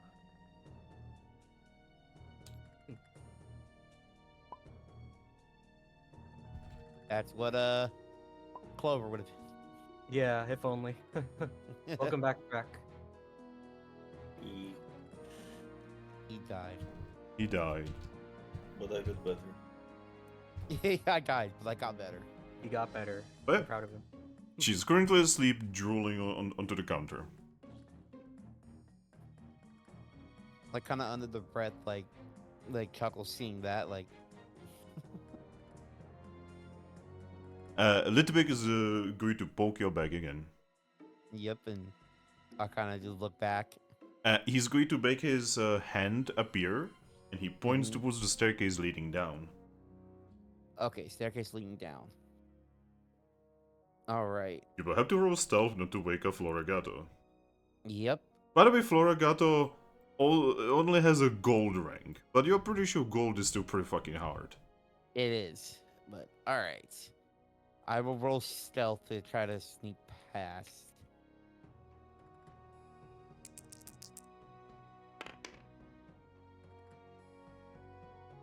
That's a 6. Yep.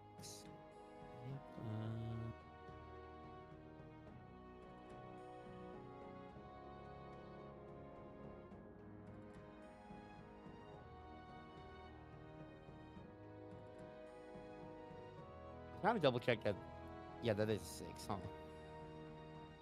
'Cause,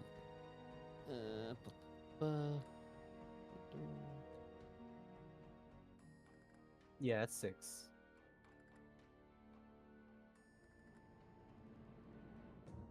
Well, 6 is not enough to crit. yeah, well, no, I meant like I was checking on the D100 because it doesn't show the actual number. It just says D100 and then it's big old explanation on it. It's very difficult to find percentiles on Tabletop Sim that actually show the thing. But yeah, Yeah, you I rolled was- 6, right? No, I got a 63. I'm writing it still. That's what I There had. you go. Ooh, barely. So many close calls. Yeah, right. Now, what you do not know is that you actually only rolled 53. Because she's asleep. Okay. But yeah, you Okay. managed to sneak by. Yep. Snuck past the cat. Good job. And yeah, you make your way into the basement. Yep. And this is where you get stopped by a door. A big door. A big door that has 2 Pokemon that kind of look like planes engraved onto it. Basically, Latios and Latias engraved on the door. Yep. They seem to be, they're like, their bodies and necks are like around each other, with them holding what appears to be a strange orb. The door is locked. I look at Litwick. At this point, Litwick appears. Mm-hmm. Alright.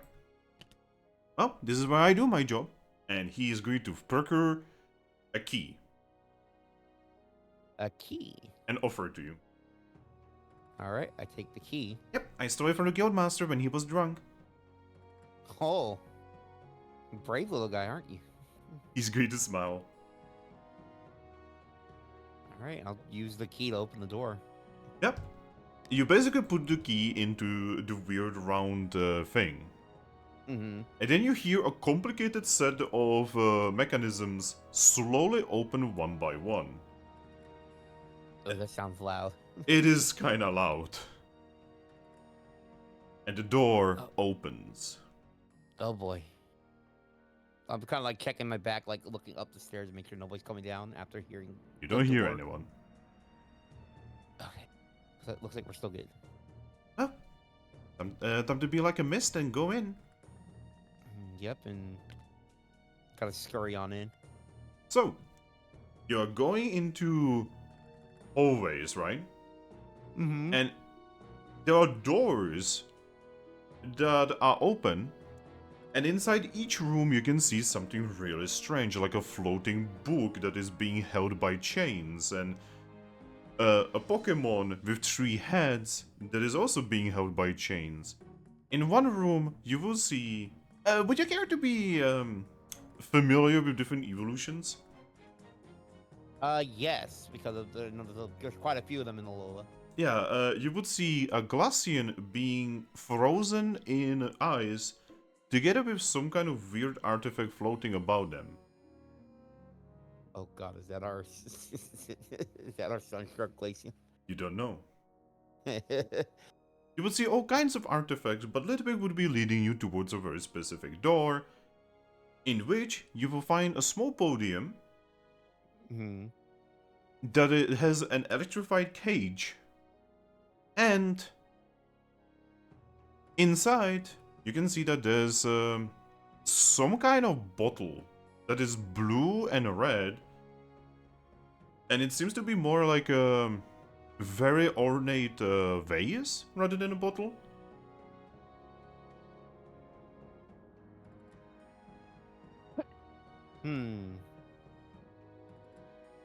You can see that there is a button, and by the way, all of this looks very human tech.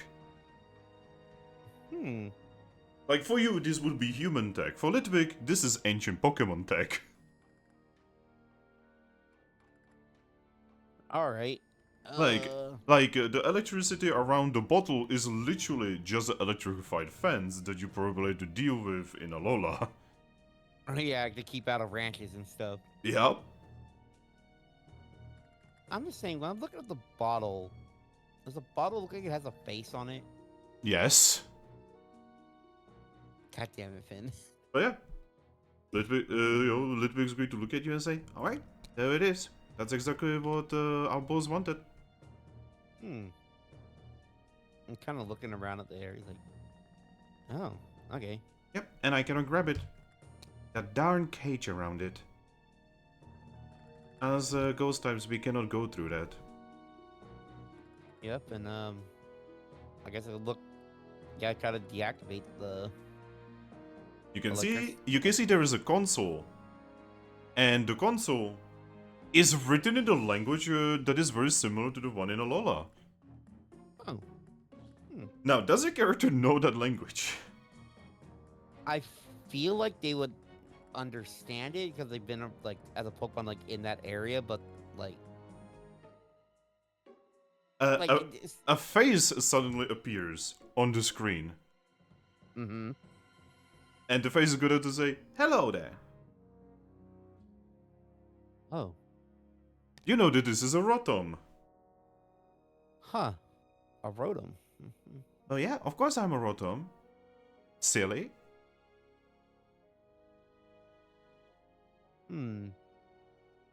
Alright. Can you deactivate the electric fence? Well, yes, but you actually have to ask for it.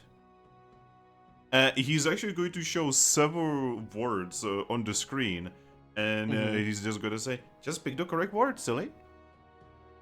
Okay, and I'm looking at all the words. One of them and says seeing- open. Yep, and I'll press. Press the open one. Litvi's just going to look at you and say, "Are you sure?" Just like looking like, what do you mean? The gate suddenly gets lifted. What? But you said you don't know languages. I don't even know that one. I don't. Well, apparently I don't know the languages from here, but that's the language I remember when I was from where I was from. Yeah, and Rodham just smiles on the screen and says, "Have a nice day." All right. Thank you. And yeah, well, look at it. And yeah, we'll kind of. Can I check to see if this is also still trapped? Yep, you can check. For traps with your investigation. No, your perception. Also, I'll be right back. I need to super quickly go on the toilet. Yep. Okay. Um.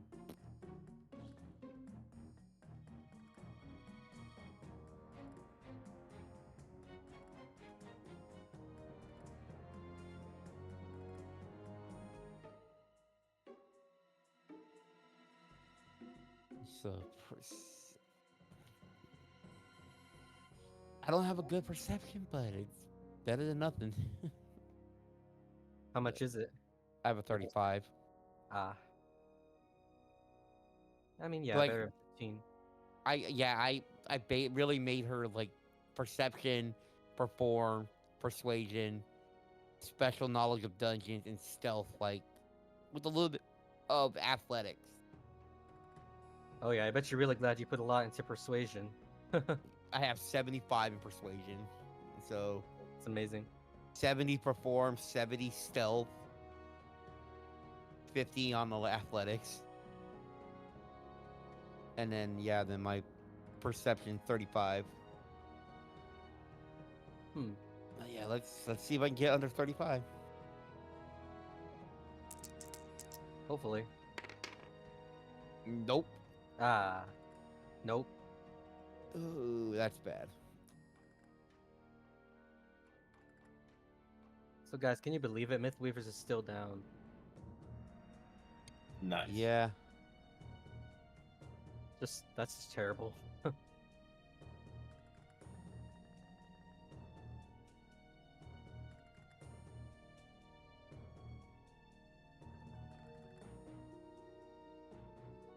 I can't tell if there's a trap there, but I feel like there's gonna be a trap there. Like, could be like Indiana Jones style.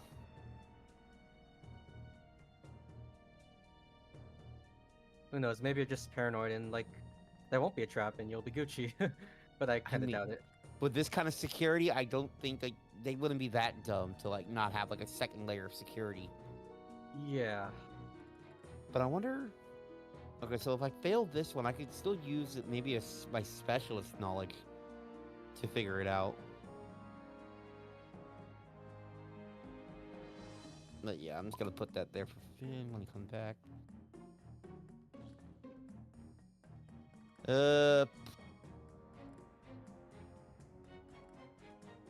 Yeah, cause I got a hunch that there's something there, but maybe I'll ask Litwick when he comes back to like see if he can check as well. Yeah, just make double sure.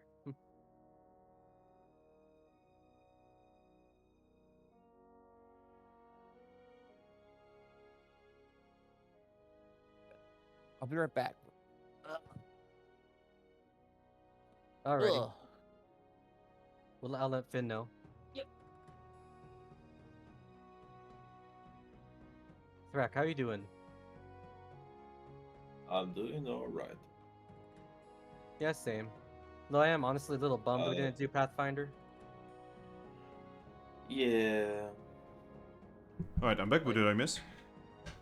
Oh, DJ did his roll and he had the BRB. Oh, fuck. What were you guys talking about? I was just asking Thrak how he was doing, you know. Oh, that's nice of you. Yeah, and how are you doing, Finn? Oh, I mean, I'm alright. I just made a sandwich. Yum. Yeah, Nice. went on the What do you toilet, got on your made a sandwich? sandwich. What do you got in your sandwich? Ham and cheese, the classic. Mmm. So, how are you guys enjoying this session, by the way? Oh, it's pretty good. I love what he did with the Charmeleon, like how he got in. Yeah. And I like this Litwick a lot. I'm back. Yeah, it's kind of fun to have a group here just like actual shitheads. Yeah. Also, DJ has returned. Welcome back. Fucking Litwick sees an Abra that's essentially a slave and says, "Wow, it serves you right, idiot." I literally like persuaded the Charmeleon to like, why don't you go take a break somewhere? Yeah, fuck your job. And the Charmeleon's like, you know what? Yeah, fuck my job. That was perfect. That was well done. I was really scared where you're gonna take that, by the way. I was like, I'm gonna kill him. Well, like Lit was saying, like if it was the other one, he would have just thrown the Charmeleon into the lava moat. Yep. So yeah, you actually encountered something that is very continuous sand. You actually encountered armor that has elemental properties. Yeah, that was interesting. Yeah, that's something you guys are gonna have to be dealing with. Because you see, continuous sand is a little bit more technologically advanced and also a little bit more ready for combat. We got Oh yeah. man, we got Continent of Sand is just the Monster Hunter world area. You are joking, but it kinda is. Also, how do you like that door you just opened with fucking Latios and Latias? That was interesting. Yeah, that's also gonna be a big theme. A lot of symbolism from like legendaries and stuff and gods. Yes, because this is an ancient area full of many gods. Yeah. I mean, look Well- what bottle you just took. Speaking of which, you don't see any traps or anything. Yeah. I figured I was gonna ask like Litwick just to double check like are you able to see if there's any traps here? I will check.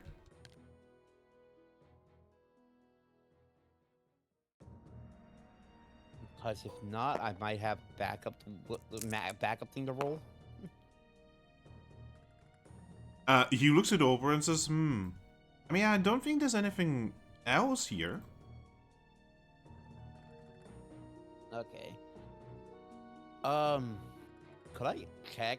No, if I were to roll like a second skill check would specialist knowledge of dungeons help with that? Yeah, not in a dungeon. Like not like specific trap, like all right. Now, archaeology would help you here. Yeah, but he's not archaeologist. It's not Henry. But all right. I'm gonna look at this and like, well, if we're gonna have to well, if there's nothing here, then we should be able to take it. Just if I give it to you, will you be able to take it outside with you? Look through the wall. I don't know. Usually I can.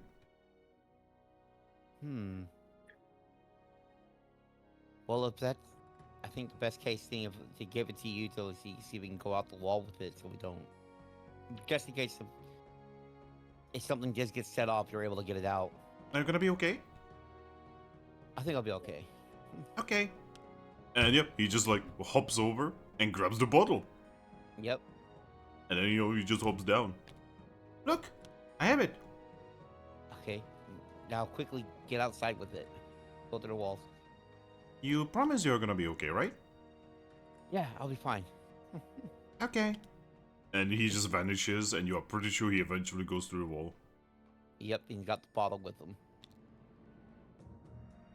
Alright, and now that that's done, do I need to roll another stealth to like make sure to stay hidden? Mm-hmm. Alright, I'm gonna do another stealth roll to like stay hidden as I'm like trying to exit.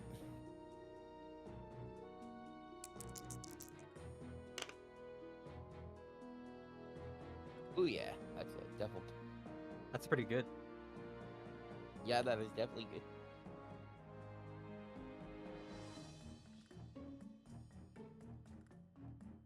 So,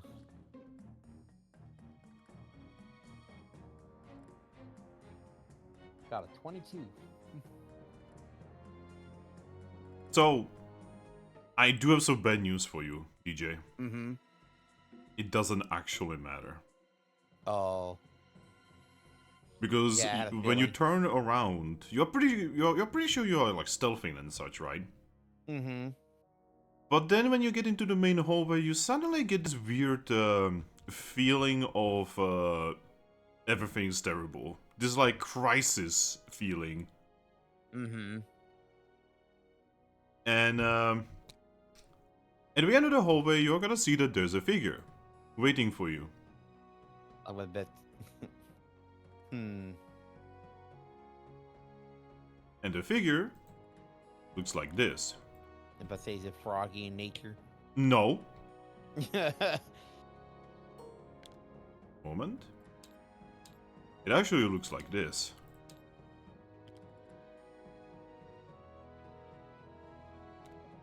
Oh. A bayonet. Yep. You can see a strange ghost-type Pokemon that your character would not be familiar with. Who has this extreme aura of dread around itself. Hmm. The Pokemon doesn't blink, and it is looking straight at you. You can see that this Pokemon has guild gear. Well then. And I assume it's standing between me and the door. Yes. Oh. You also notice that the corridor it's getting longer. Looking around like, oh god.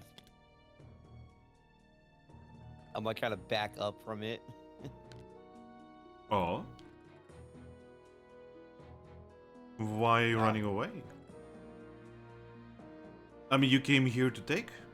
Surely you can take on me. Oh boy. I was like looking like. I know it's still staring at me, but I'm like looking around if there's any like possible exit So, strategies from. as you start looking around, you notice all of those doors are gone. I see them gone. I'm like, I kind of just grip my. Well, I can't say I grip my teeth because I don't think Salandits have teeth technically. They don't. So it's like, I guess it's like that typical anime like that noise. Once I see like there's no doors. You see the Pokemon start levitating something in front of it. I'm looking at it. It's actually a lot of knives. Hmm. You don't look like a lot. Are you sure you don't want to just surrender? I'm just looking at it like it doesn't. I don't think it matters if I do or not. It was your group. Well, if you are not gonna surrender, I'm going to skin you alive. Civilized Just- people, folks. Yep. If you are going to surrender, I'm going to bring you to the officer and she's going to skin you alive. So, you are buying yourself a couple seconds of life at least. Maybe for you to think about your next life. Well. But where are my manners? She's actually going to bow and say, I am a member of Team Psychosis. Nice to meet you. That's a fitting name for someone who could fuck with your mind.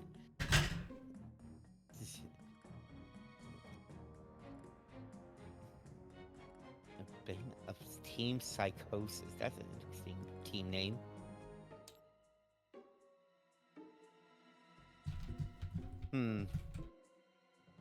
Now, tell me, if I were to have, like, say, a reason to be here in the first place, I cannot imagine you having a good reason.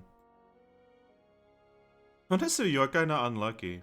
I stayed behind. The rest of my team is not here. I don't know how unlucky is to have a letter of recommendation. But I mean, to be completely honest. Hey, she's actually going to narrow her eyes and say that a letter of recommendation has to get to our officer first. And it's very difficult to deliver something when you don't have arms.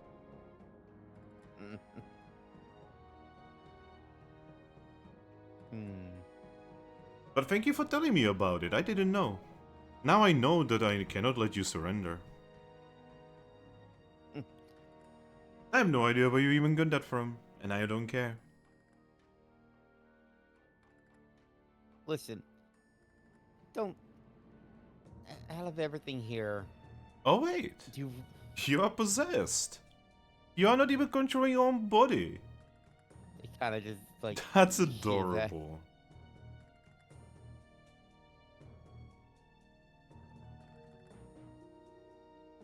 Well, little Salandit, I'm really sorry that you are going to die because of another ghost type's mistake.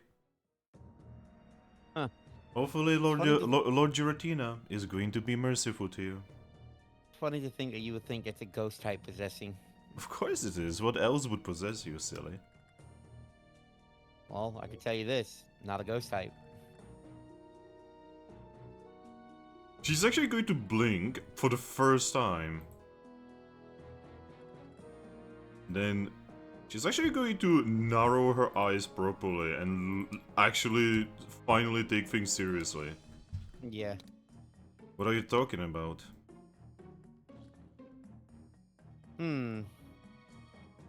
Well, I'm sure.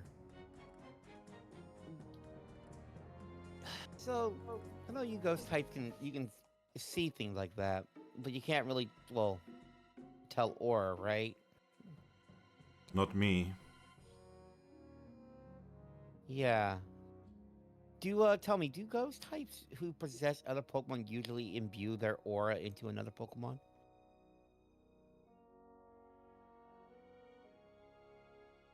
She's going to lower the knives and just put them back in her bag. You're playing a very dangerous game. And what if I'm telling you what I'm telling you is the truth, though?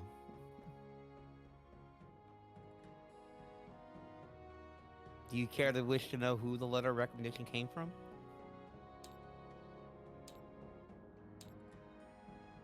Alright, then give it to me, I will have a look at it. And I'm like gonna look at him like, I expect this to not be destroyed in any way. Oh, you trust me so little. Kind of points to the bag with the knives went in. Well, you did just hold a bunch of knives to my neck. So. Well, no, they were not against your neck. If they were against your neck, they would already be through your neck. You know what I mean. You were kind of, well, no, but I was just making fun of you.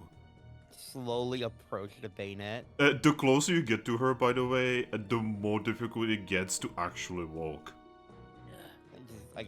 Like, she's just exuding actual pressure. Yeah. Let me see. It'd probably be like you start. They probably start seeing like the pain, like look on my face, like from getting closer to them. God, this pressure, unbearable. Oh, stop being a baby. Anyway, show me the thing. Yep. Like get as close as I can and like show them the letter. Yep, she's agreed to levitate it in front of her. Read it. Huh. It's good I actually return it to you. Shrug and say, well, I no longer care. Take the letter back and look at him. But you... She's going to flick her fingers and the entire hallway just returns to normal. You are gonna return to what you stole now. Out of it, where is it? Well, I don't have it on me. What do you mean? I don't have it on me. Empty your bag, Yep, and I'll show him what's in my bag. Where did you put it? Kind of look like. Just give that shrug, like I don't know where it's at now. I don't have it.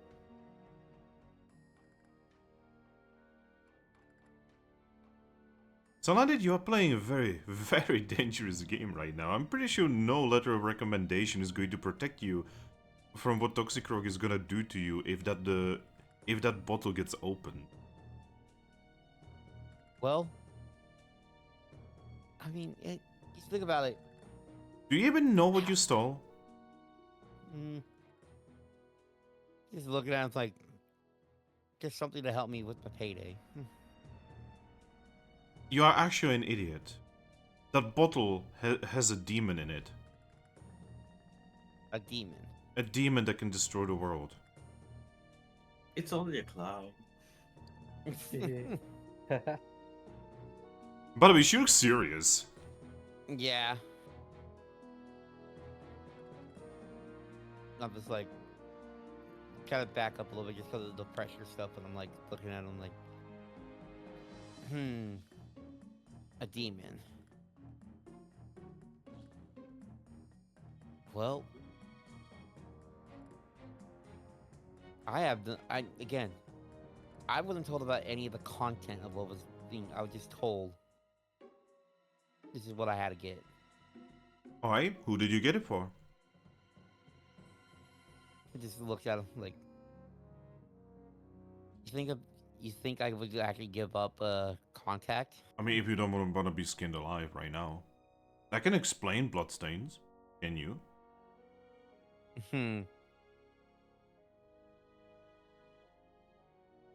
Have you ever encountered my species before? Trying to think about think back to like maybe the only real ghost I've ever dealt with were these ghost type Marowaks. So, you know what I can do to you? I can literally make you kill yourself. And then just say that I just found you like this. You found me in the guild. Kill myself in the Yep. guild. Yep, I can just say that I found you here, and it is such a pity that you came here, and then you saw something you should not have seen, and you couldn't take it anymore.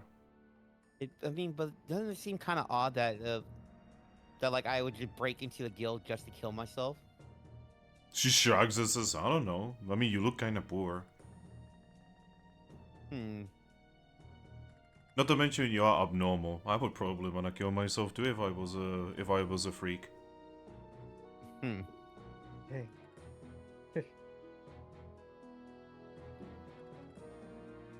But really, just thinking. Anyway, enough fun.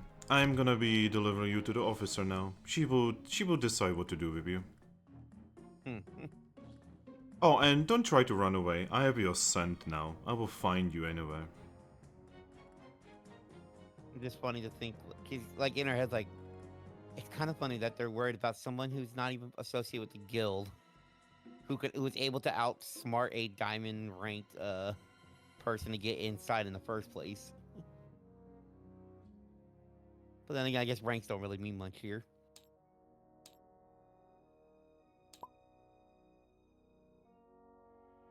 You just unlock your own yandere. Oh god. I mean, Burnett is like the ultimate yandere, isn't she? They are, since they are just the spirits of toys that have been abandoned by kids, like just going to like murder them. Yeah, so you know what the Bonnets can do in Mystery Dungeon? So they have this weird thing where they can like throw like essentially like ghostly nets or whatever, like strings, and they can control your body without possessing you. Oh, so they literally get the puppet status thing again. Yeah, they can force Puppet puppet on master. people. Oh. There is one in the manga that literally just has like a guy start fighting another member of his team. While she's just like floating above a rock and just like laughing the whole time. I mean, we did have the mischievous that we possessed, puppet them to kill like their own family. Yeah, like, this is kind of like a big ghost type thing, and it's one of the reasons why ghost types get a really bad reputation. Uh-huh. Like, Or you know how, anybody with you a know how ghost type move. you know how Pokemon cannot handle, you know, like, psychic types reading minds? Now imagine being able to take over a body and, like, do things. I mean, I kind of experienced that firsthand when I had a Litwick do that. Yeah, but Litwick was actually nice. He's Yeah, just I a know, little but I boy. mean- Congrats, Again. Drac, if you're playing a ghost type. But I mean, Oh the yeah, fact this that is the second time I'm playing a ghost type. the second time, yep, Oh yeah, huh? because Dragapult. But yeah, she's going to start escorting you upstairs. Mm-hmm. Every time you would attempt to get away, by the way, you would feel an invisible string just pull you back. Okay. All right. And eventually, she leads you to the third floor. And she would, actually not even knock on the door, but let you just go through. Mm-hmm. Yes, this would actually push you against the door. Ow. But I'm like trying to open the door now.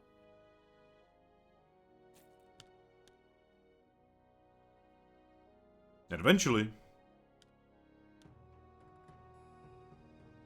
you would see her awaken a purple Quagsire. What? Yep. Derp. And you would just see, you know, Bunnett, you know, just like explain the situation to Quagsire, who would just, you know, quietly nod. And would actually walk up to you herself. Hello. Hello. She looks you up and down. And then she's gonna say, "Cold night." Kind of look at him like cold nights. You alright? She's definitely not from here. Alright. First things first, welcome to the Sandy Guild.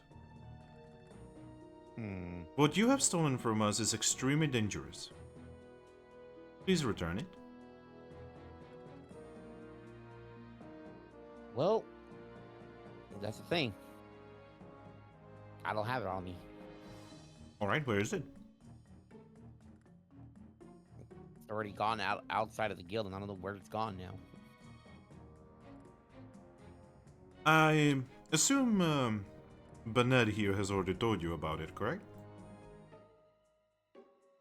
That it apparently some demon was inside of it, but Anyway, Bernard, you are probably making her really worried. Could you please, return to your room? You sure about it? Yes. In case she tries something, I can easily handle her. You say so. And yep, you finally feel your legs be your own as the Pokemon just floats up, but stops before going through the ceiling, runs her hand across her neck, points at you, and just floats up. oh.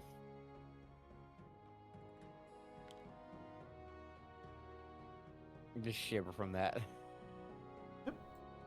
Quagsire is just going to exhale and just say, "Alright, could you please sit at the table? Alright. You like tea?" I don't know what that is. Alright, I'm gonna make you some tea. Okay. Do you like fruity flavor or normal tea? Actually, you do not. I'm just gonna get you fruit. Any Okay. specific berry that you like? Can you like think about like what berry would have landed like?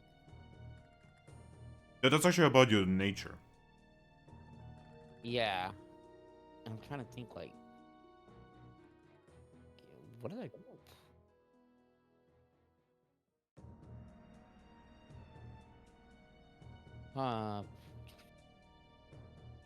let me check my other document because I don't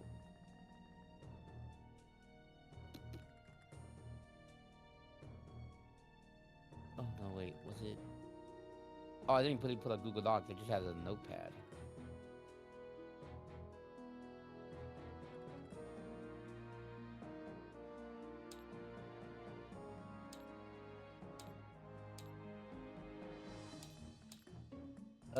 Nature was naughty.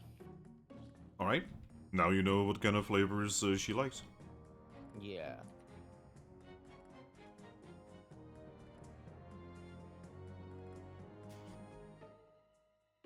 So it's, which makes sense because of being a fire type. You have spicy flavors.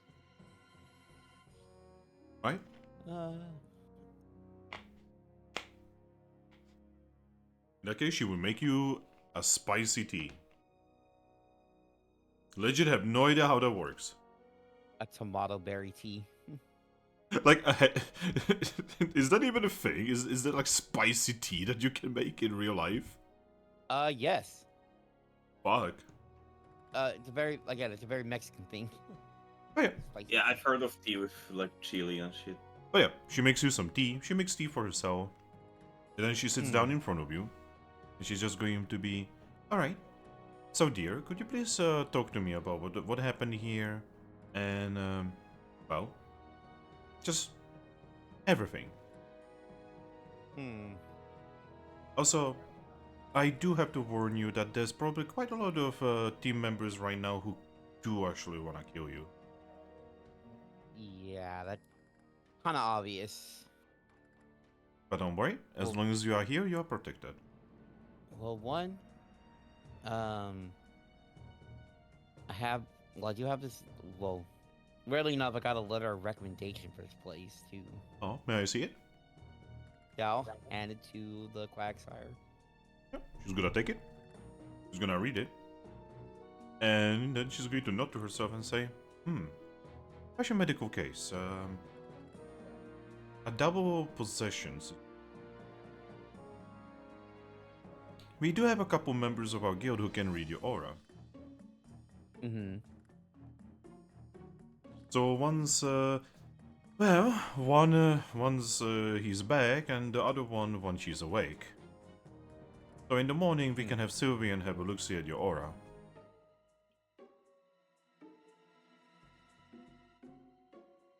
With this letter, you also now have a choice. Well, A choice. Miss Salandit, I will be straight with you. Is that okay? Go ahead. Alright. This letter of recommendation would allow you to join our guild. As an associate, a trainee. You would be trained, and then eventually you would join us as a proper team member. Okay. This would mean that you would have to give up on whatever life you had before. Your crimes would be forgotten, or at least forgiven, but definitely not forgotten. But you would be able to start a new life here. You would be surprised how many Pokemon actually go for this, exactly for that. If you do not take this letter, I am very sorry, but your life is forfeit. And if you want to, I can actually kill you myself right now, right here, because I can at least make it painless. I'm very certain Bennett at this point would actually enjoy doing something terrifying to you. I feel like at this point, like her tail will kind of be like swaying a bit, where the Quagsire could see like the blade tail. Also know that we usually do not accept abnormal Pokemon. This letter of recommendation is quite literally the only reason you are being accepted whatsoever. I see. Yes. You also will be expected to hunt down the thing you stole. That means any kind of subordinates you were working with will become your enemies. You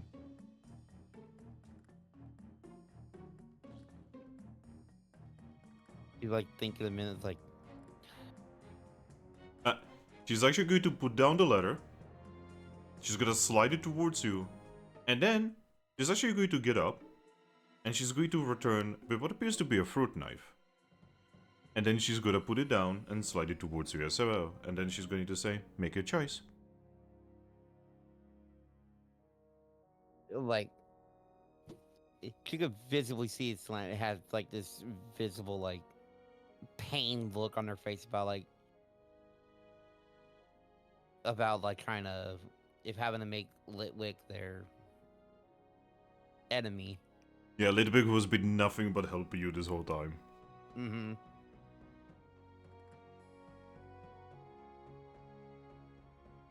Thinks of it for a second, like if I do this, there's only one Pokemon I will not go after. I don't think you are gonna be able to make that decision, dear. No, because the thing is, I know who's gonna get the bottle, but the Pokemon who's delivering it is the one I do not want to fight. Well, you are gonna have to go through that Pokemon in order to get to the other one, so...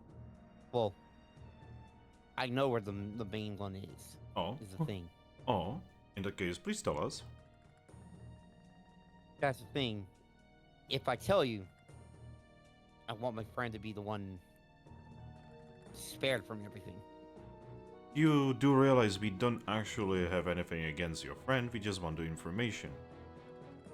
Yes, but look, then points up to where the bayonet went. But that's faces on the ceiling. Yeah, looking up at it, like pointing to that. But That's the reason why I'm afraid. I would like to remind you that Banette is actually a really good girl. You just, well, attack her home and her people. Well, it's a funny definition of attacking because it didn't literally hurt anybody. Oh. And then why is Charmeleon not at the gate? Oh, he's just taking a break somewhere inside the guild. I highly doubt that. He's usually rather dutiful. Why? I was there when he was an egg. I remember when he popped out of the egg. He was such a cute little Charmander. I can promise you the Charmeleon has not been harmed whatsoever. You promise? I promise. Still. It's just... if the friend of mine isn't, like, arrested or, like, even attacked to be killed, I will give you the information of who wanted the bottle. She's going to lift her fin and say, alright, I will do a counter-argument. Your friend will not be harmed, but may be captured and imprisoned. Because they are still a thief.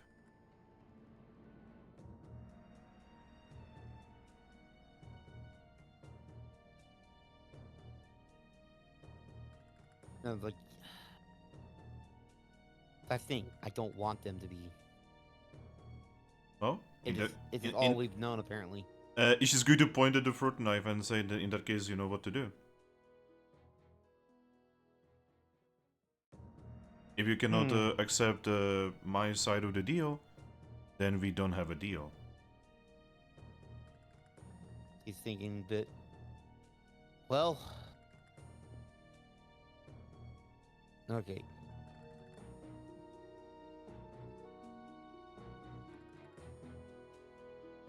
They'll probably, god damn it, he's like looking at the Quagsire, like obviously pained, like this like thing. Quagsire has incredibly cold expression right now.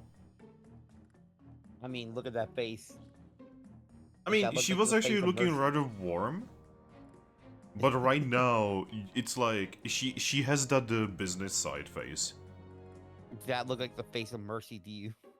Yes. The only moment when she breaks it is when she drinks the tea, and she obviously enjoys the tea. Mm-hmm. By the way, the tea is really nice.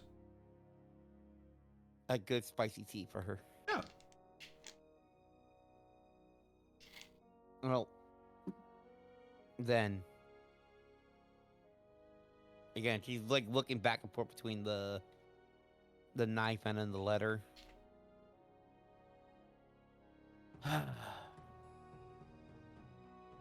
guess if they are in prison, I guess that means they're kind of safe, but They will not be harmed.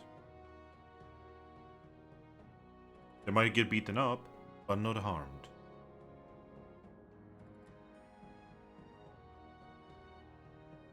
and that's if you were to, well, catch them. Yes, of course. So you If will they help some- us.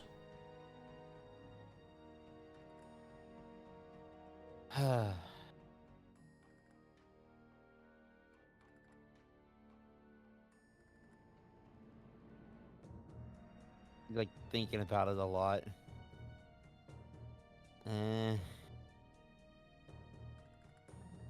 She'll just look at the Quagsire and will just grab the letter. Good. I knew you were smart. I mean, you female Salandits always have to be. Otherwise you die. She's going to take the knife back. Then she's going to give you head pats and say, alright. In that case, you can sleep here for tonight. You are not allowed to leave the guild. And in the morning we will find a team for you. She's kind of just looking at him. Like, You're gonna be joining the Sandy Guild as a trainee. You're not gonna see with Toxic Rogue until you have properly joined the guild. right. I would like to officially welcome you among us. He kind of just reluctantly says thanks to her. I mean, it could be worse, you could be dead.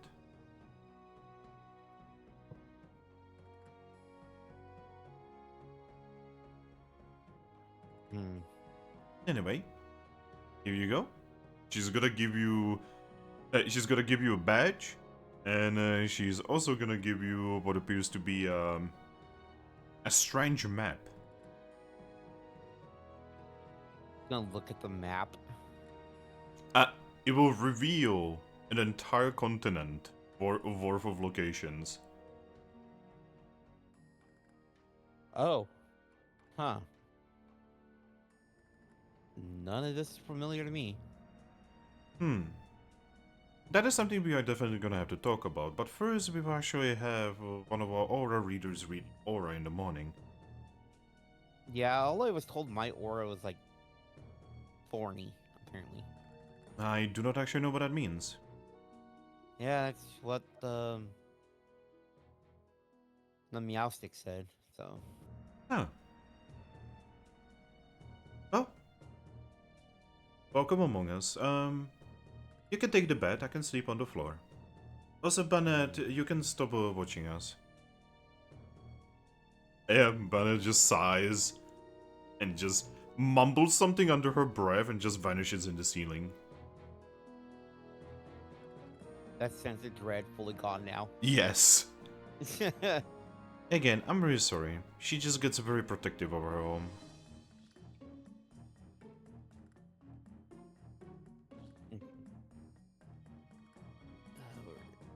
Don't worry, we are actually a very good Pokemon here.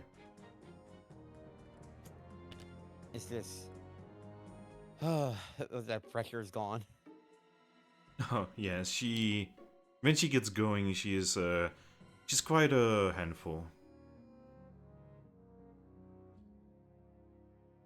All right. Well,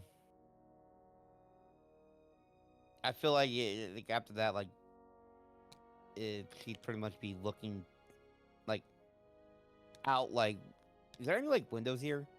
Yep, there is a window right above the bed. Yeah, it should be. Well, I guess it should be on the bed, kind of look out the window a little bit, like.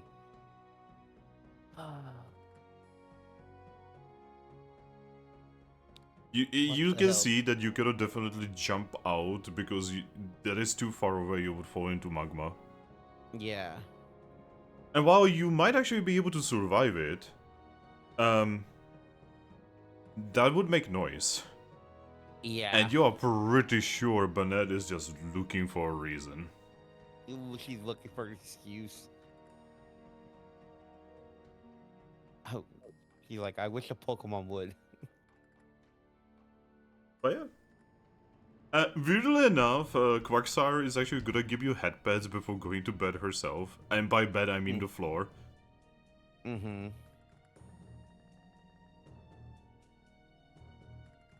Then, Yeah, she's gonna be yeah, hoping Litwick's okay. you actually have no idea where Litwick is. You have no Yep. clue.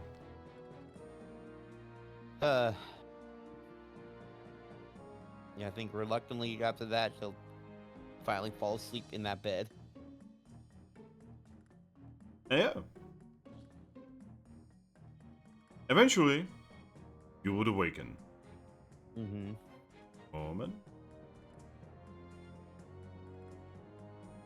What?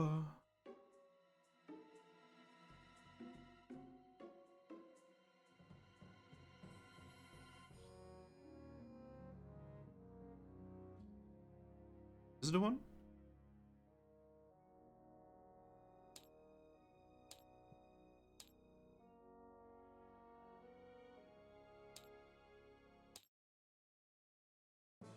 There we go.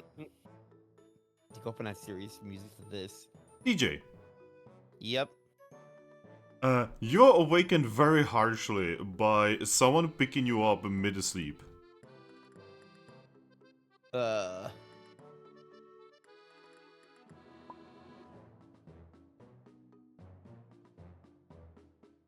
Yep, just being woken up. Yep, you're being woken up by Quagsire. It is time to Yep. rise and shine. Oh It is another wonderful morning. God. Oh, Is it which always- one? Is it always this loud? I mean, you are at the guild. But She gives you headpads and then she shoves what appears to be a piece of a donut in your mouth. what? Here you go, you should Or- eat. Like, just like try to munch on it to like clear her mouth in the. Yeah, it's just like a baked donut. It's not like even like does have any like anything on it or in it, anything, right? Yeah, it's literally it's a just a plain donut. It's a plain donut. It's a plain donut. Then she gives you headpads and says, "All right, now that you had breakfast, let's take you downstairs." All right. She'll follow the Quagsire. She's going to be leading you downstairs, and you are getting some looks, definitely. Mm-hmm. Most of the Pokemon I kinda throw. If looks could kill, you are killed. But she They are still giving has her. off strong aura. She still has her cloak on and everything still. It's like a million daggers. Yep. Like, you can definitely tell that there is a Riolu that you are walking by, and he definitely cracks his knuckles as you are getting by. Yep. But yeah. Eventually, you make it to the lobby, where there is a Pokemon actually waiting for you. Mm-hmm. The Pokemon is actually the cat. Huh. Miss Forgata? Yes? Are the other members, the new trainees ready? Yes, for the most part. Oh. You're the secret agent. I just look at him like, you were sleeping pretty sound last night. She's going to look at you, she's going to point at you, and then she's going to say, you know, you are not very good at making friends. I mean, it's kind of funny with watching a cat drool all over themselves on the counter. She's going to Because look of at the little- she's going to look at Quagsire and says, I would like to ask for permission to kill him. Sorry, to kill her. Give that little chuckle. No. Not yet. Alright. Anyway, here you go. She actually gives Quaxar a stack of papers, who then proceeds to give the stack of papers to you. Here you go, you're Yep. gonna need this here, here, and here signed, and here, and also here. Looking at everything, I'm like, looks at the Quagsire.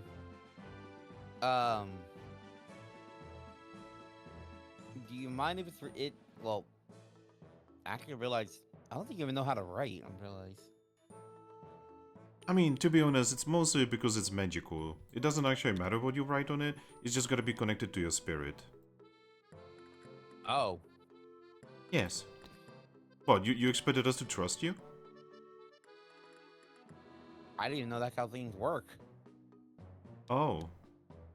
Oh dear. She's going to give you head pats. Yeah. Well, apparently, from what that Meowstic said, I'm technically from the grass continent. Oh, that explains it. Most That's what Pokemon they are said. most Pokemon are very soft from there. I mean, well, apparently I'm from the grass continent, but not the grass continent. It's weird. Anyway, please, could you sign it here, here, here, here two times, here, and also here. I guess I'll just put I'll literally just put my nub of a paw in ink and just tap on each one. Yeah, you will see that it always lights up. Huh. I guess that's one way to sign. There we go. Alright. Let's take you downstairs. Okay. Yeah. Just going to take you downstairs. The little shit of a Salandit making just getting already in arguments with other people. Yeah, by the way, you can see Florigato, just kinda looking at you, kinda looking half bored, half annoyed, and as you're walking away, she just takes what appears to be a plain seed from a bowl of plain seeds next to her, just yum. Yeah, I think just to mess with the Florigato, the Salandit was to give them blow them a kiss as they're walking away. She's just great to shake her head. And yeah, as y'all led downstairs, you will see that there's, all kinds of trainees, future trainees here. Right now, the one you can definitely see is a strangely colored Buneary. Huh. And this is where we end the session. I see April.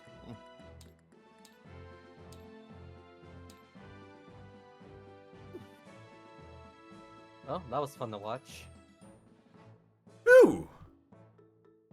You have no idea where Litwick is, you have no idea what happened with the bottle, and you have just been voluntold to join the guild. I was voluntold, yep. Voluntold. How does that make you feel? Well, it's better to happen to me than to Litwick. Plus, now thinking about it, he took some time to think, actually, if she can get, Master's people caught and, executed, that means the black market is open for her. Ah! Or at least, to start shifting the power around. But yeah. With that, it is over. I hope everyone has enjoyed the session, and next time we are gonna be dealing with Frak. Yes. What the heck? And Frax is actually gonna be kinda somewhat connected to this one. Who would have thought a I- ghost type and poison types that are kind of shady? But yep, you can flip the table. Woo! Everything is saved and Ah! Wow. Alright. Bye bye everyone. Bye. Bye bye.